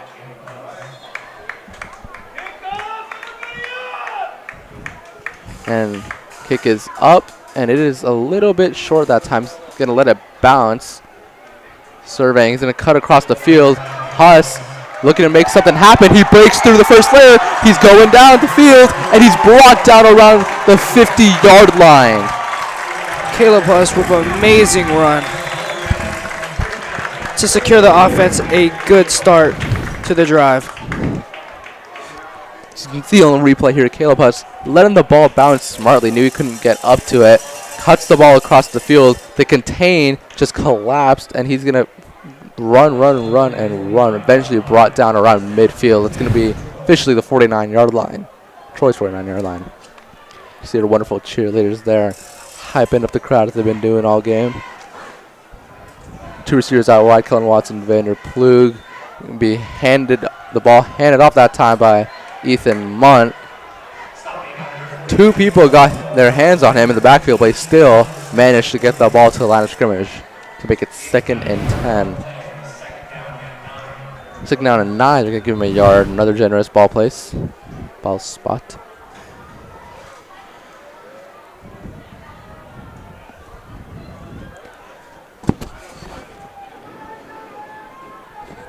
O'Connell's going to drop back to throw. Throws to Vander Plug that time. He's going to stiff arm. Vander Plug had the ball, tucked it in his left arm, stiff armed with his right arm, but still held the ball up. Didn't see the knight behind him, as you'll be able to see very well in this replay. Had a chance to pop that ball out. As you can see, just holds the ball up like that. That's going to be 3rd down and 3 to go. With Alcala under center once again. He's going to hand the ball off to Caleb Huss, who's going to trip in the backfield. And he's going to get maybe a yard that time. That's going to be number 77, Caleb De La Trinidad, the 6'2 junior D tackle, wrapping him up in the backfield. So 4th down on the first series of this opening Warrior drive. And a punt here would not make a bunch of sense because they just flipped the field by maybe 20 yards. Instead, going for it here on this 4th and 4 could yield them a 1st down. See Huss in motion. They hand the ball off to him. He looks to get to the outside. He's going to see. He falls forward, and he gets that 1st down.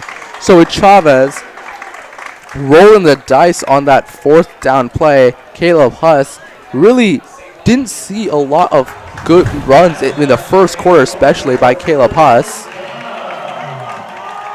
But now he's been turning it up with all these runs. He had a touchdown reception, a long one at that, and he just gets that Warrior 1st down.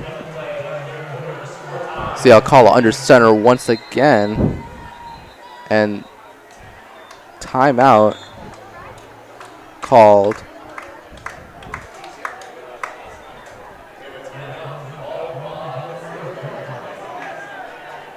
timeout by Foothill that time. It's going to be a minute-long timeout. So Coach Chavez going for it on 4th down and getting it. How do you think that plays out for the rest of this drive? I think that gives them definitely some momentum to keep pushing and keep getting those yards. It was a smart play by Coach Chavez to go for a 4th and 4, especially when they're at the 50-yard line already. Wouldn't have made a lot of sense to punt the ball. And especially it definitely worked out for the Warriors. And I think Ethan Mudd's going to definitely keep getting some yards, and Caleb Huss with their amazing running.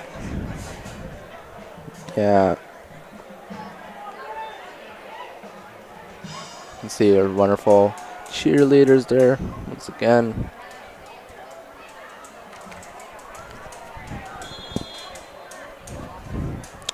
So 2:44 left in this 3rd quarter. Ball on the 41-yard line. 1st and 10. Fresh set of chains. Ethan Munt, they're going to just hand the ball off to him. Try to strip it, but Ethan Munt is just too big and too powerful. Falls forward. That's going to be a run again at 9 that time. Yeah, the guys got him at after 3 yards, but Ethan Munt just kept pushing through that. An extra 3 yards. Yeah. That Che Crudwig just had no chance to bring him down that time. I'll call it under center. Once again, he's going to hand the ball off up to Ethan Munt. He's going to be bumping into his own guard, but he's still up on his feet. And the Warrior offensive line pushes the pile forward. But the refs are going to call it early. And they are going to grant them the 1st down. So that's going to be a Warrior 1st down. We've seen a lot of just a big pile on the Warriors offensive line pushing the pile this game, haven't we? Yes, we definitely have one. Ethan Mudd cannot get tackled, so the Warriors just have to push him. Yeah, and you can see him again. Ethan Mudd out in the open field. He has the line to the end zone. Ethan Mudd to the pylon. He is in, reaches across the plane and throws. Touchdown, Warriors! Ethan Mudd breaking tackles in the backfield, gets to the 2nd level, sees an opening there on the right side of the field, sprints to the pylon, reaches across the goal line as he's being brought down.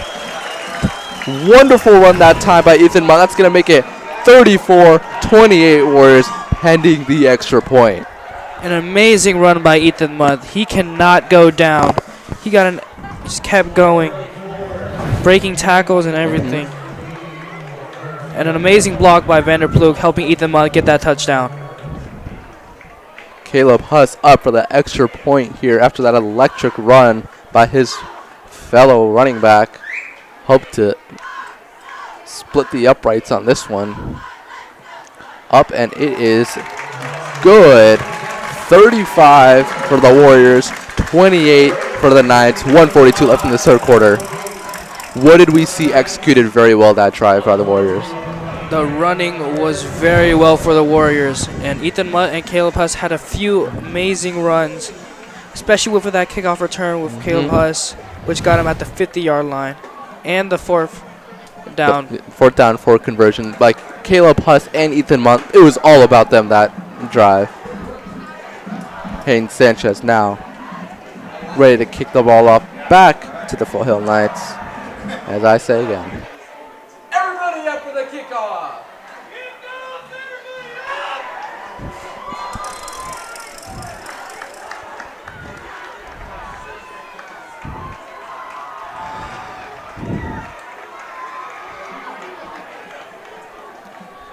Marchetti eagerly waiting on the sideline, waiting to make something happen this drive as Hayden Sanchez boots this one away. It's going to be a shallow kick. It's going to dribble a little bit. Fielded well that time by Jesus. He's going to be wrapped up very quickly at around the 21-yard line. Jesus Martinez not getting a lot of yards after the fielding of the kickoff. And that's going to start the Knights off with all right field position as we get a replay of it here. Amazing kickoff for the Warriors here. Don't get them amazing field position, making the Knights fight for these yards. See our ROTC doing the push-ups for that touchdown. Marchetti dropping back to throw. Quick pass out to the left side, and he's going to be immediately wrapped out by a platoon of Warriors. Yeah, the momentum from the offense is definitely kicking in for the defense to stop these Knights. Yeah, Luke Smith that time on the reception. But as you said, I think you said it perfectly. The Warrior offense is really channeling this defense and allowing them to make great plays like that. That's going to be 2nd and 8 with a minute to go in this third quarter. Yeah, even from the sidelines, you can see everybody getting hyped. That momentum is definitely kicking in. Two receivers to his right. Marchetti sends Jesus in motion. He's going to hand it off to Gouvion. Gouvion pushing forward his blockers, and they're going to try to strip the ball here, but eventually a tandem of Warriors there, led by Trenton Palmer, brings down Gouvion. And a really nice rush of about 16 yards that time. At the 42-yard line.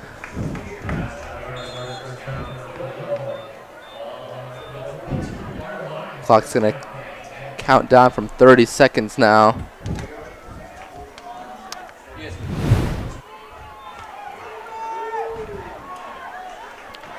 As we're going to get just a few more plays before this third quarter. Low snap that time. Marchetti looking to his left. A lot of time. He's forced to scramble. Almost just before he crossed the line of scrimmage, he darts one at Luke Smith that time. That's going to be a first down for the Knights.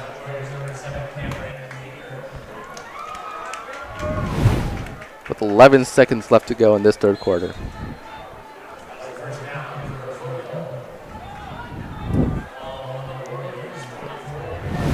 And they're going to count down the clock, and that's going to be it for this third quarter. So they're going to flip the field with the Knights on the 44-yard line, down a touchdown and extra point to go in this fourth quarter. I just want to thank Arden one more time for joining us up here in the booth. Did a great job for his first time being color commentator. Does a great job with JV varsity football. JV football as well, as we welcome Ian Diaz back into the booth. Hello, everybody. I'm back.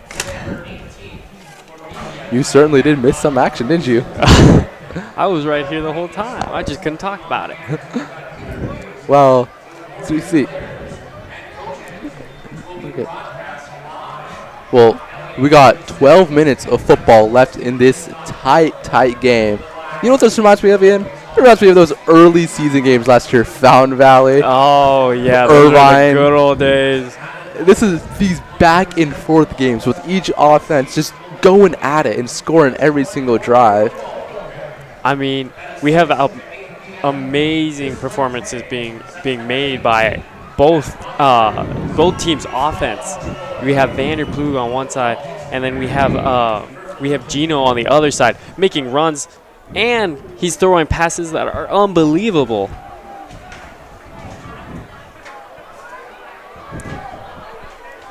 Yeah, I mean, Marchetti's really been toasting as we... Marchetti for the snap. It's a quick pass, number 17 off to the left. And he's down around about 40. Good for about 5 yards. Yeah, that's the first time we're going to hear the name Aiden Faraj this game. First target and completion here. Quick bubble route that time. Secures 4 yards in that catch. It's going to be 2nd down and 6 on the 40-yard line for the Knights here. Anyways, as we were saying, it's been a definitely great game here at Fullerton Stadium. A lot of offense. And great plays by the Troy defense as well. Seeing a lot of 4th down conversions and making them as we see 2 receivers to the right side here from Marchetti. Motion out left, and it's snap. Run up the middle, and he is smothered by Tomi Inoue. Tomi Inoue just bursting through the offensive line.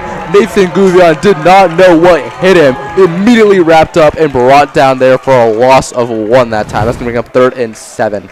Tomi is 6 foot, 280 pounds, and he was coming at him like a freight train.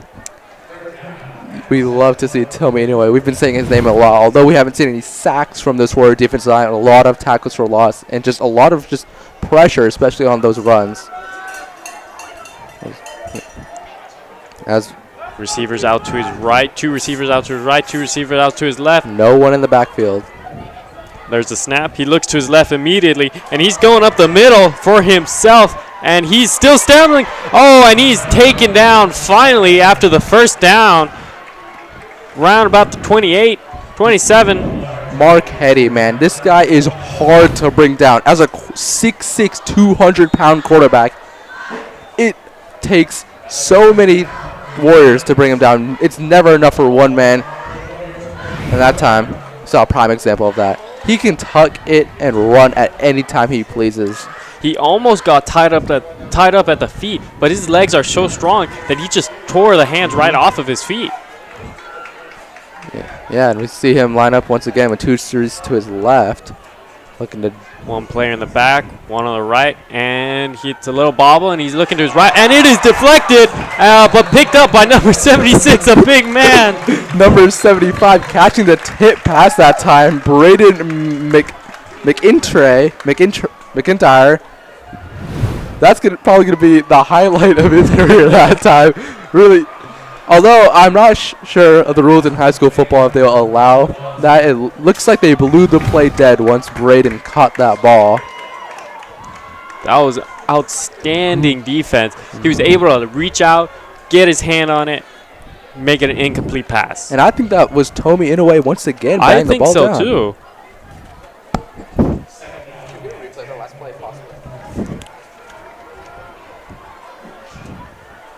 Marchetti. Got two receivers out to the left, one right. There's a snap, and he looks back, and it's a running play right up the middle. And he's gone! And touchdown! Foothill Knights!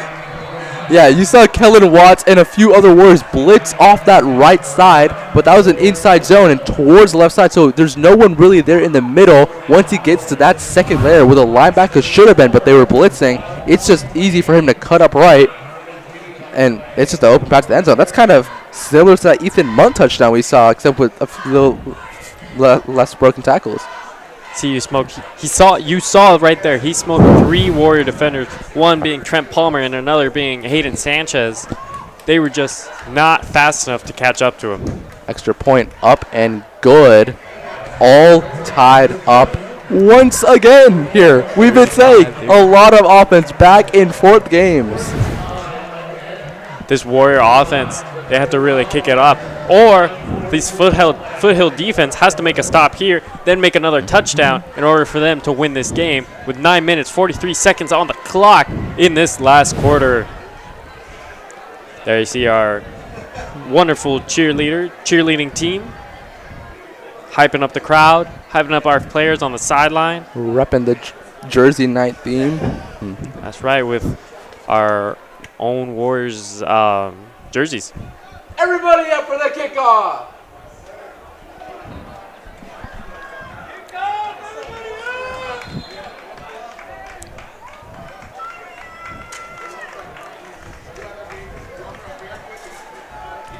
And it is number 26. And the ball is up for the kickoff, and it is a high short kick, and it is, flying on the play. He got hit after a fair catch. I'm going to say that was a really smart play that time by Trent Palmer, just calling for the fair catch. If not, he thought he was going to avoid what just happened to him, which was him getting pummeled after the catch and maybe a fumble, but that is going to be kick-catch interference. As Palmer called for the fair catch that time, but interesting kick that time. Yeah, and they just kind of messed it up with the whole hitting him after he called for a fair catch. That definitely could be in sportsmanlike conduct, and that's a 15-yard penalty. Yeah. As the refs are going to talk it over. I don't know what there is to talk over, as he clearly got hit after he called for a fair catch, maybe deciding if it's a personal foul or an unsportsmanlike. Well, sportsmanlike conduct is a personal foul, but whether if it's a 10-yard penalty, 15-yard penalty. Sorry guys, hold on, wait. Nachos are down $1 if you want to announce that, so we can get rid of our cheese. Okay. Thank you so much.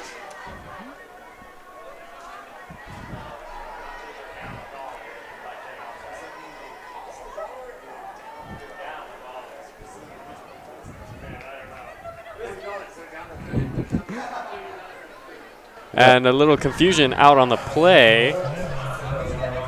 Again, don't know what there is to discuss except for what type of penalty this is, as clearly he called called for a fair catch Right. and caught it and then was hit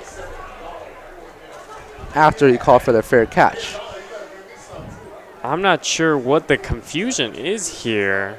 Oh. Maybe the placing of the ball. That's what I'm thinking. But All I'm saying is if this is definitely going to be a penalty against the Foothill Knights, and we'll see where the ball ends up being placed.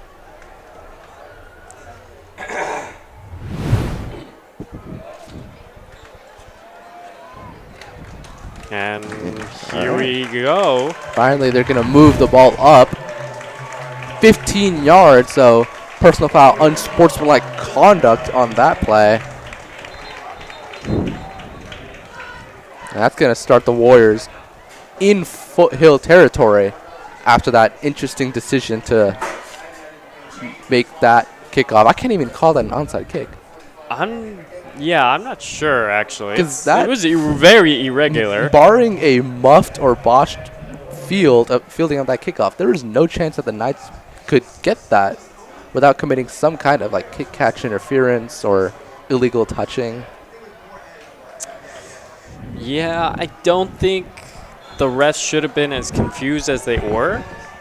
But it's a 15-yard penalty, and the Warriors are now up to the line. And Rudy snaps it, fakes a handoff. He's looking right. It's little time. Oh, and he aims for Vander, and he throws it behind him. Vander falls down to the ground, trying to catch it. Just couldn't because he doesn't have hands behind his back. Yeah, you see Rudy had all the time in the world. Really great job by this Warrior offensive line, but fortunately couldn't just hit the wide open Vander Plug right in front of him. Warriors getting here to set up and snap, and it is a handoff, Charles Rippon. and he's taken down. Had probably For loss of yardage or to no gain. Yeah. You see Rippon that time touching the ball. Brought down by Brady Holcomb. Trying to stiff arm him, but lost a 2 on the play. That's going to be 3rd and 12. So Warriors, once again, not in a great position after this opening series, after getting great field position.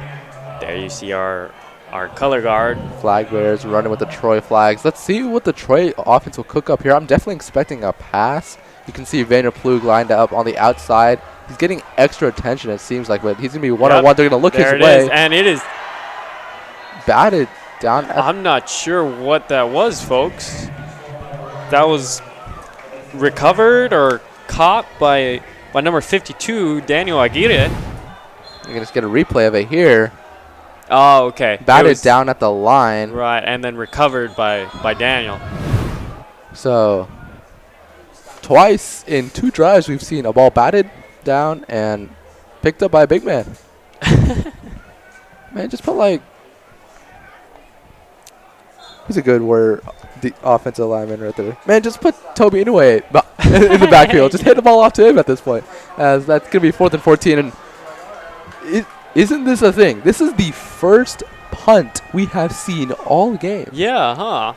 As Vander Plug is now back to punt it away to Preston Smith. This is the first punt. And it's going to be a high snap as Vander boots this one back to Preston Smith. Oh, and it bounces back. Vander put some backspin on it. But it's going to be still a pretty good punt. That's going to be the 13-yard line. Picked up by, Vander's own little brother, Hudson Plug, number 20. Vander, a lefty punter.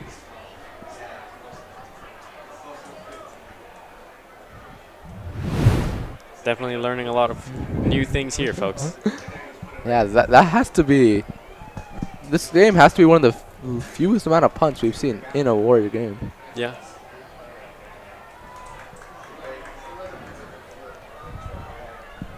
No kickoff to be ready for or up for this time. Yeah. 1st and 10. 8 minutes and 3 seconds on the clock, and the ball is snapped low, and it is bullet to number 9, Luke Smith, getting the first down up around the 30-yard line. Yeah, you saw the snap was low that time, but not a problem for Marchetti as he just darts that one insanely fast that time. You can see maybe the spiral was a little wobbly, but still Really fast bullet pass. Luke Smith gets the first down that time on a quick slant. And this isn't the first time that we've seen a low snap to Marchetti and him able to recover it and get the first down. Yeah, I think his great mobility is definitely an asset to him in those situations. Ball snapped and his handoff and almost smothered, and it's a big hit. He's still up on his feet and wrapped up by number 15, Ethan Muntz, up around the 36-yard line. And Kellen Watts is slow to get up. He's grabbing that left ankle. This is going to be a big loss for the Warriors here. And this isn't the first time that we've seen Kellen Watts on his back. So Andrew Green there on the big collision with Gouvion, but Green went down and Gouvion stayed up. That's just some physics right there after he goes MA. As Kellen Watts is helped up, and he seems he's going to walk off the field under his own weight, trying to take pressure off that left leg. As we get another replay of that previous play, or the low snap that time. So second down with 3 yards to go, 7:14 left with the ball on the 36-yard line. We hope to see Kellen Watts have a speedy recovery as he sits down on the bench. Yeah, that's a big asset for the Warriors on both sides of the ball.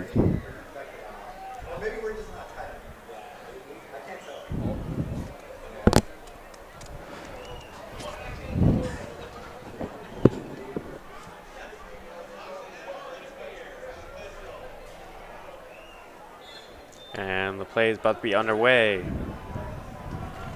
7 minutes, 10 seconds on the clock, folks.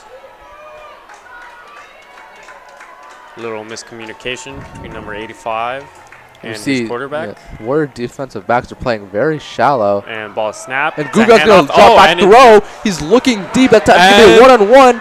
On incomplete. Almost picked off by number 7, Cameron Baker. Yeah, that time was just a pitch to Gouvion, or who's trying to throw. Definitely does not have anywhere close to the arm Marchetti does. But interesting play, and great job by the Warrior defense to identify that and just stick with the receivers. I'm not sure if trying that kind of play against this Warrior defense is the best thing for this Foothill offense. With a tie game, this isn't a time to be testing out new things, but it's still 3rd and short, so they do still have a chance to pick up this first down. 3rd and 3, Foothill lining up. 2 receivers on his right, 1 on his left. Ball is snapped, and he takes it for himself. He's running. Oh, good block. And it is number 6, Trent Palmer, who pushes him out of bounds, but not before he gets the first down. Not the first time we have seen read option. Yeah, Marchetti, he's such a versatile quarterback. He's able to not only pass it, but run it, and run it fast. Yeah. Although Marchetti still got like 15 yards on that play, I think the Warrior defense has done a better job at adapting to the read option that they've been seeing and been playing it better.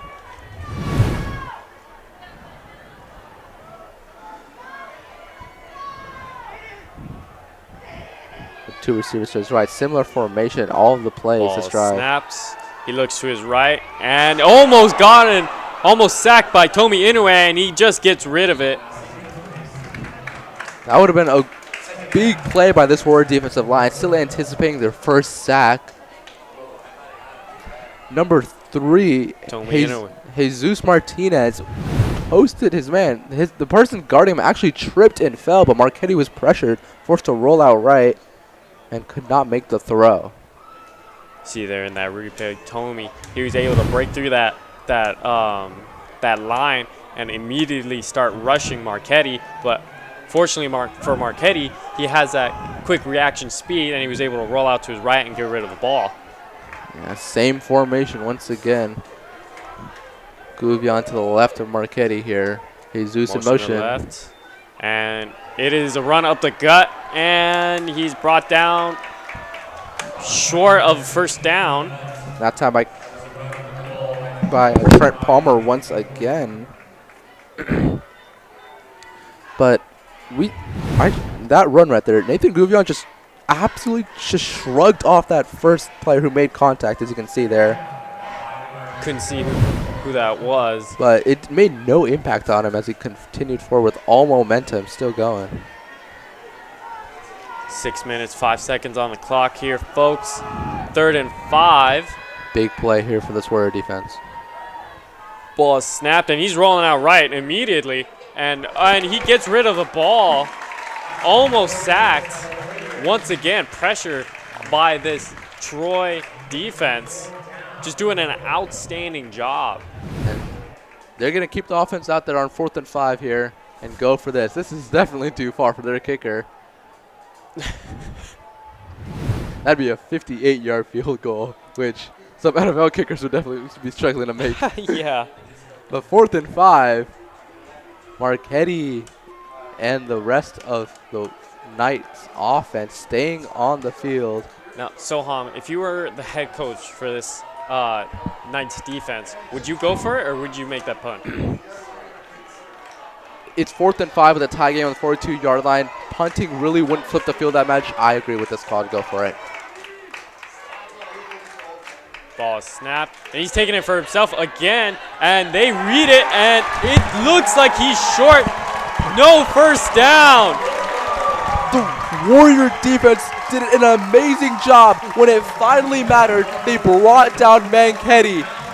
Yes, it took 2 Warriors, but they finally brought him down with the first contact. And the refs definitely couldn't generally spot that ball over the line. That was far behind. As you see, great play by the Warrior defense that time. Just absolutely wrapped up. Frank Fan, Ethan Munt, and a platoon of Warriors making that stop. And that's going to make up for the punt. So the Warriors now get the ball. 5:48 left in this 4th quarter with the ball on the 40-yard line. This is great field position. A great opportunity for this Troy Warrior offense. Let's see if they can make good with it. I think what they should do is continue the momentum, continue these aggressive plays. Ball snapped and is going up with Ethan Munt. Going up the middle. He's not being brought down. It takes a herd of people to bring him down. Even at that, they couldn't. All they could get is a pushback, and that gives them around 3 yards gain. 3 yards on a cloud of dust. That's definitely what they've been going for. As Ethan Munt, tired, is subbed out of the game. Definitely needs a breather out to play an entire series on defense. Jacob Santos is going to replace him there. It's 2nd and 4 with the ball on the 46-yard line with a little bit over 5 minutes to go. No receivers out wide here. And Rippin going up the sideline, and he's brought down, but not before he can get the first down. Rippin brought in for the injured Kaiden Ordonez. Does a great job that time on receiving that little end around. It's getting that first down.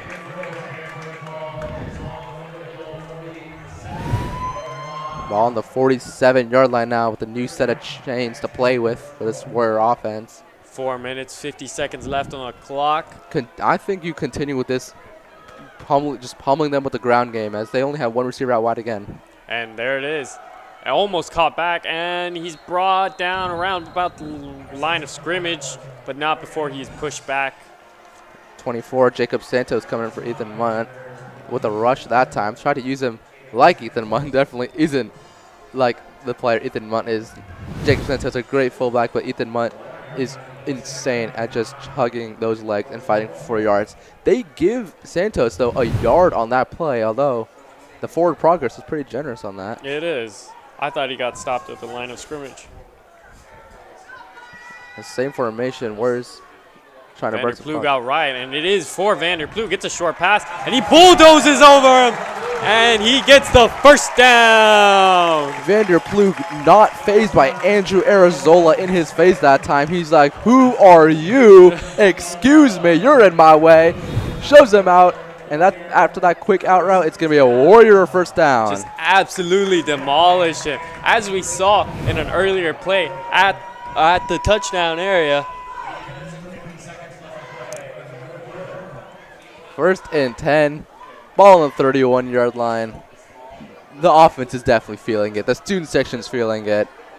You continue pummeling this Foothill Knight defense with these big plays.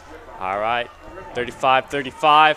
Ball is snapped going up the middle with Ethan Munt, and he breaks loose. And he's finally dropped down at the 15-yard line, but not before he can get that first down. Ethan Munn just being the patient back that he is, just waiting in the backfield, waiting, no rush there. He's just waiting for a hole to open. As soon as he sees it, darts through it, breaks a few tackles at the 15-yard run. Ball on the 16-yard line now. Ethan Munt being a junior, standing at 5'10", 205 pounds, just bulldozing anybody he can, anybody who's willing to stand in front of him. And I know I've been saying this a lot, but 6'6" Vanderploeg is on one-on-one coverage with 5'9" Andrew Arizona. Ball snapped again for Ethan Munt. Tries to go up the middle, but he is brought down about for 3 yards gained. 2nd and 7 brought up here for the Warriors. And Ethan Munt is slow to get up. Ethan Munt has been... No, that's not Ethan Munt. Okay. That could have been bad for the Troy Warriors. Still is very unfortunate. Yeah, of course. Warrior player is slow to get up, but Ethan Munt definitely needs a breather after the drive he's been having. Well, at least it's good to see Kellen Watts up and running after his little injury. With his helmet on, hopefully this Warrior injured player can do the same.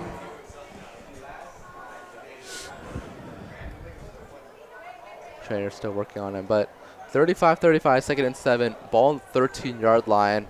I would not be afraid to throw just a little quick fade up to Vanderploeg at this point. I agree.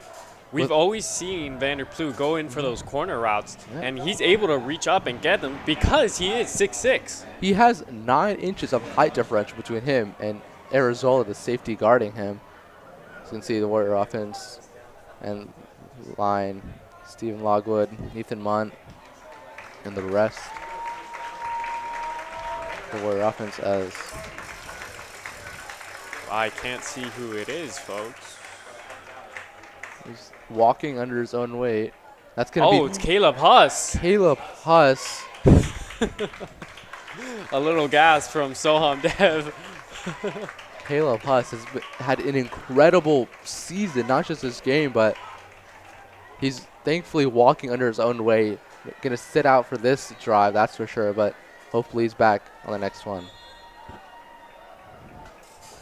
Maybe just a sprained ankle. This Warrior offense looking to retaliate with a touchdown.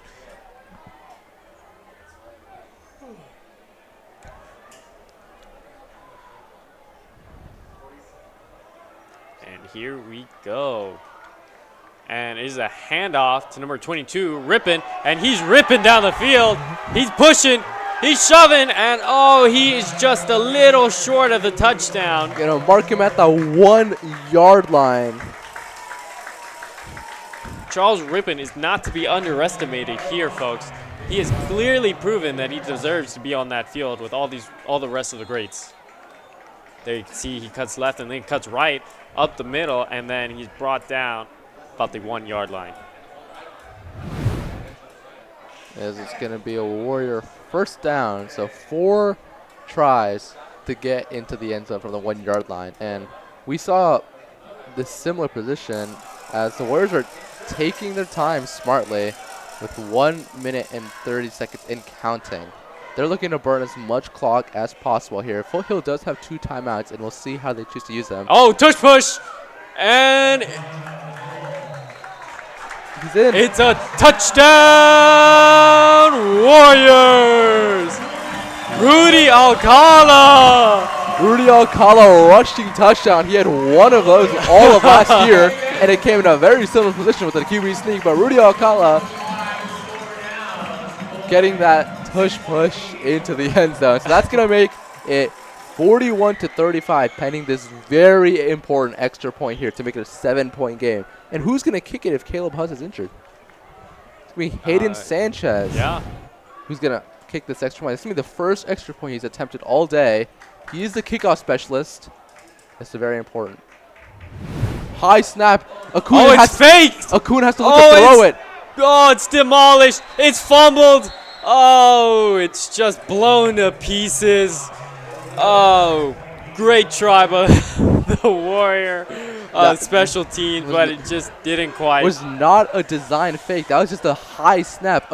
Andrew Acuna could not get it down in time, but that's going to be a 6-point game. So if the Knights score a touchdown with little to no time on this clock, their kicker is nearly automatic. So this puts the Warriors in a very interesting position.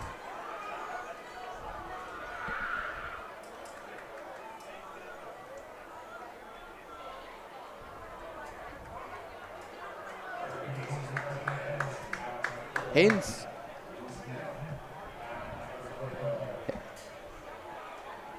All right, well, unfortunate series of events. The Warriors were unfortunately only able to get 6 points up on the Foothill Knights. And it is Hayden Sanchez going up for the kick. 6-point game, 1 minute 27 left to go. This Warrior defense has done an incredible job these past few drives. Let's see if they can keep it up.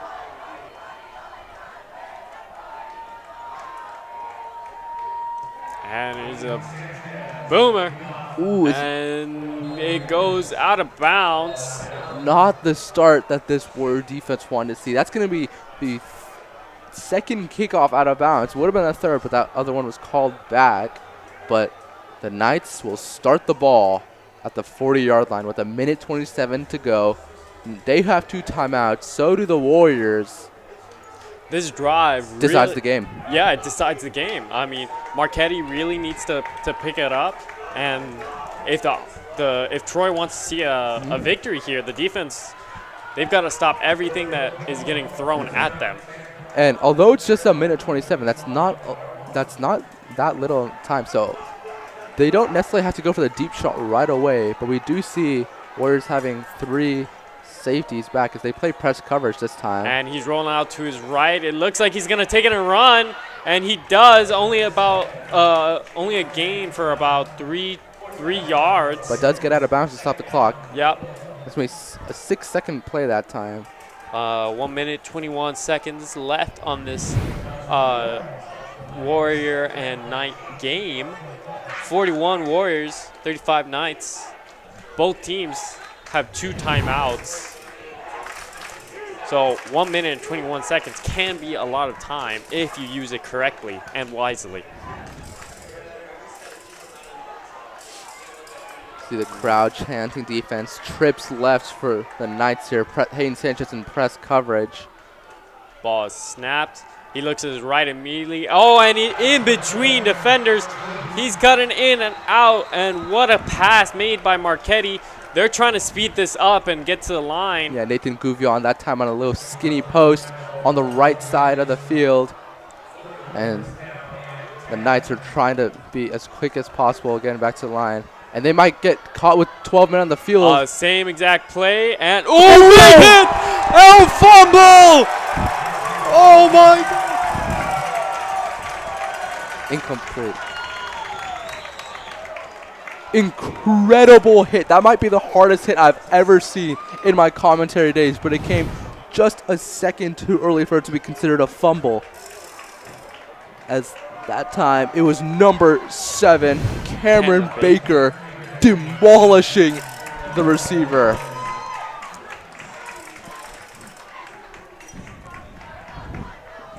But it's a little disappointing. I kind of wanted it to be a fumble. It's ruled an incomplete pass as the receiver did not make a, quote, football move, unquote, as that's what the rules state. Yeah.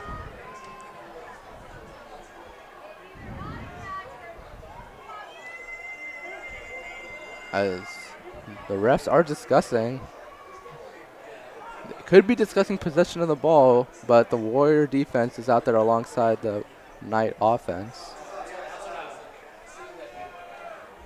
Little confusion on where the ball is to be placed. They're going to penalize the Knights? For what? Or they're going to move the line of scrimmage back.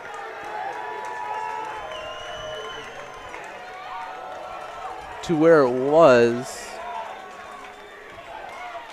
I'm not sure why.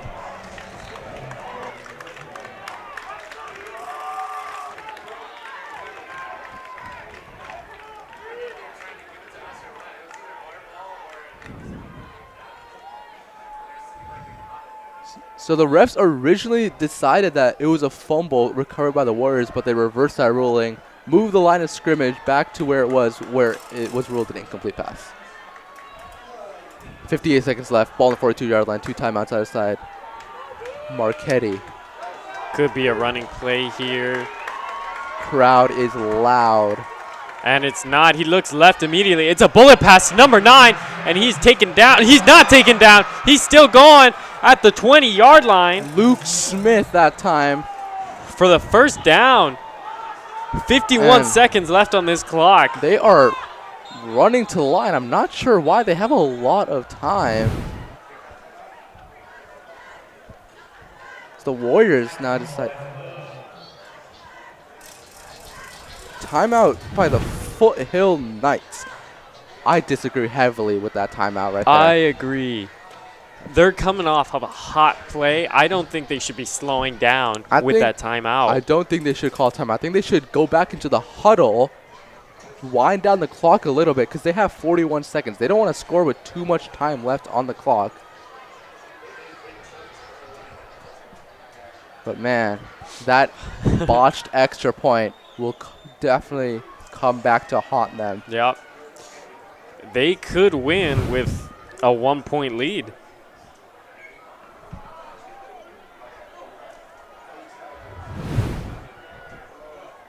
Saw a replay of that monstrous hit by Cameron Baker. That's going on a highlight reel, but yeah, first and 10, ball on the 19-yard line.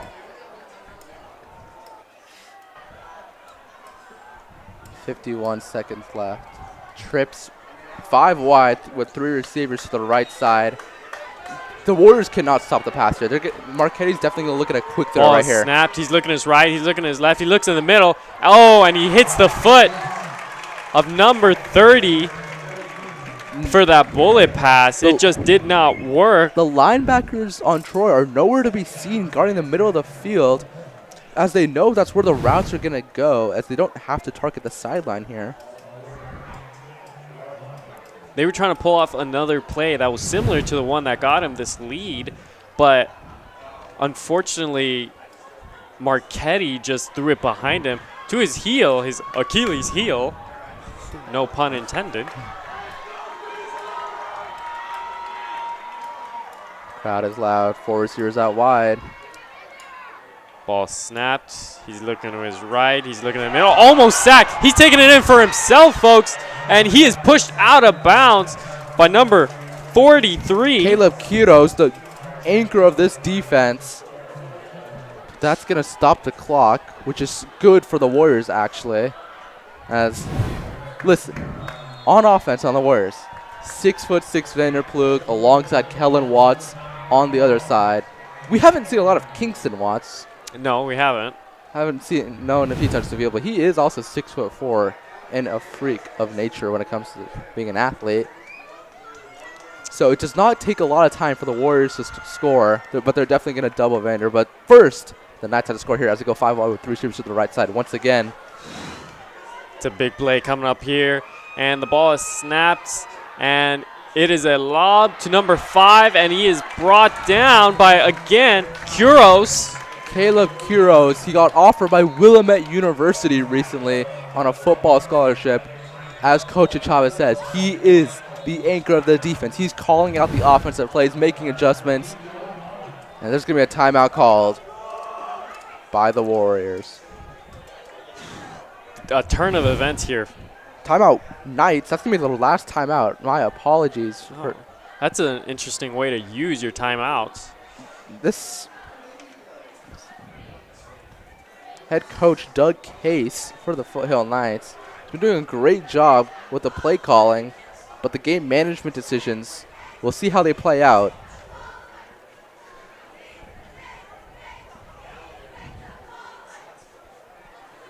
Slowing the game down as 2nd down and 3. Ball. All right. What are you expecting here in this final drive? 2nd down, goal to go. I think that they should run this ball and chew some clock so that the Warriors don't have a chance to score again. Honestly, I think Marchetti can run it up the left side of the field and get the touchdown. I think they're going to call read option here. That would be a smart play call, but they do have trips right, so I would not be surprised if they pass. Read option it is. Oh! Oh, touchdown! Marquetti. Foothill Knights. We just called it, folks. Brought down by Ethan Munt. Could not bring Marquetti down before he broke the plane. But hey, call me Tony Rowan up here. I said they called read option. They called read option. Pending the extra point, which they've been nearly automatic with all game with their stud kicker. But the Warriors will take the field with 24 seconds left. A chance for a money drive. A drive of the ages by Rudy Alcala, Vanderplug, Ethan Munt. Now, we have seen a block kicked before. We saw a blocked kick in a crucial moment last game. And it is up and good.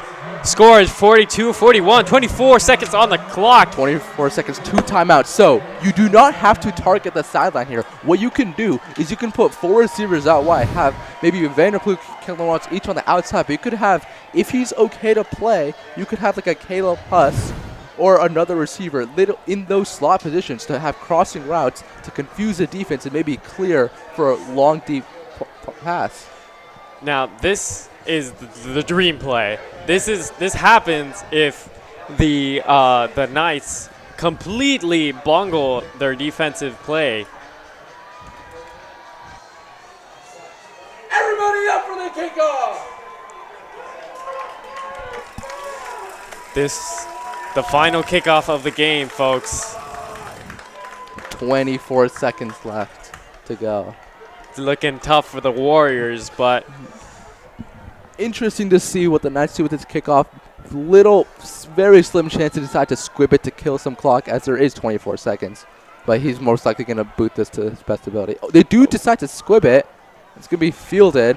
That's going to give the Warriors better field position than what they would have gone. He's still on his feet. That's number 24 that time, Jacob Santos. Took a little slip at the end at the 35-yard line. 20 seconds left to go in this final quarter. When I see 24, I'm just thinking Declan Healy in my mind. But Declan Healy. But he's gone now. It would have been great to have him in this. So there's not too much to do in this final drive. I mean, all I can imagine is long passes to Vander to Vanderplug. You can already see they haven't even lined up yet. Vanderplug's double teamed. Yeah. As they have both number 25 and number 18 guarding him. That's going to be Andrew Arizola, who's been around game, and then Jacob Avendano. Vander's going to switch sides of the field, so now it's going to be Alex Kamaj. They're going to see, as I said, 4 receivers, 2 to either side. They're going to play very deep coverage. 4 down linemen set for ball on the 36-yard line. 20 seconds to go. Low snap. He looks to Vander, and Vander catches it, runs out, stops the clock at 16 seconds. That's a quick 4-second play, but that moves the chains. It's like a 12-yard play. Gets out of bounds. They do not have to waste a timeout. That's a perfect play there for the Warriors that time. Short passes to Vanderplug, not quite what I was expecting. But I think what would really get them is a double move here by Vanderplug, faking a cut to the sideline, but really going deep. That's what I'm thinking as well. Oh, and he does it. He does. Oh, and he misses. He drops it. Oh, he was wide open and he drops it.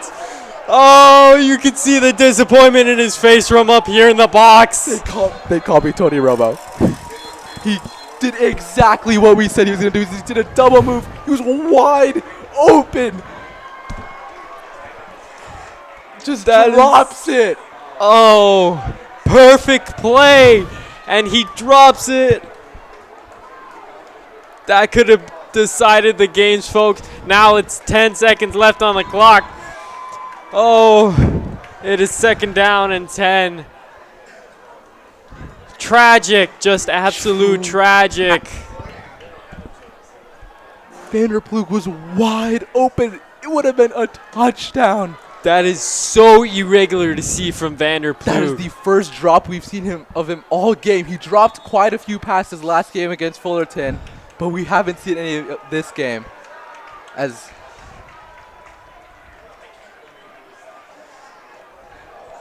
Kellen Watts coming off of the field. Limping a little bit. Maybe not fully recovered from that injury. The Warrior offense are just in disarray. Don't know what to do. I wouldn't know what to do. You After called that the perfect play and it just blew up. Double. Maybe you could try again. But you can see every single defensive back is 15 yards downfield. They have 3 plays if they're lucky to get at the end zone. Ball on the 48-yard line. They have to travel 52 yards, and they're going to move the line of scrimmage back for a reason I do not know. I'm sorry. There's been a lot of confusion in this night. For a reason we do not know, they're going to move the line of scrimmage back. So it is now, it's still first down. First down 15 for. It is first down 15. A little confusion down on the line of scrimmage. See Vanderplug. Rudy Alcala's arm is going to be tested here. We're going to see how far he can truly throw. His tacticality will also, and it's a low snap. Looks to Vanderplug again, and he runs out at 7 seconds, out of bounds. It's a 3-second play, so even quicker than the last play they got, but that does a lot for them. So they still, if they can get another quick play like that, still maybe have 3 chances to get in the end zone. Ball on the 46-yard line. Oh, man, tough game. We're on the edge of our seats. Actually, we're standing up. We're not even on our seats. All right, 2 players. Oh, and it's a low snap again. He looks to his left. It's a deep throw, and it's intercepted. Oh, Rudy Alcala, another interception. Oh, and he's still up, and he's out of bounds, and that's game, folks. 42-41. Foothill Knights have won the game, ending it spectacularly with a interception. Game-ending interception by the Foothill Knights. What a game. The game being decided by the most unlikely of players, the long snapper of Troy. This game would have gone to overtime if it weren't for that. We've seen it all, folks. We've seen it all. That's disappointing night for the Warriors. It's going to give them their first loss of the season.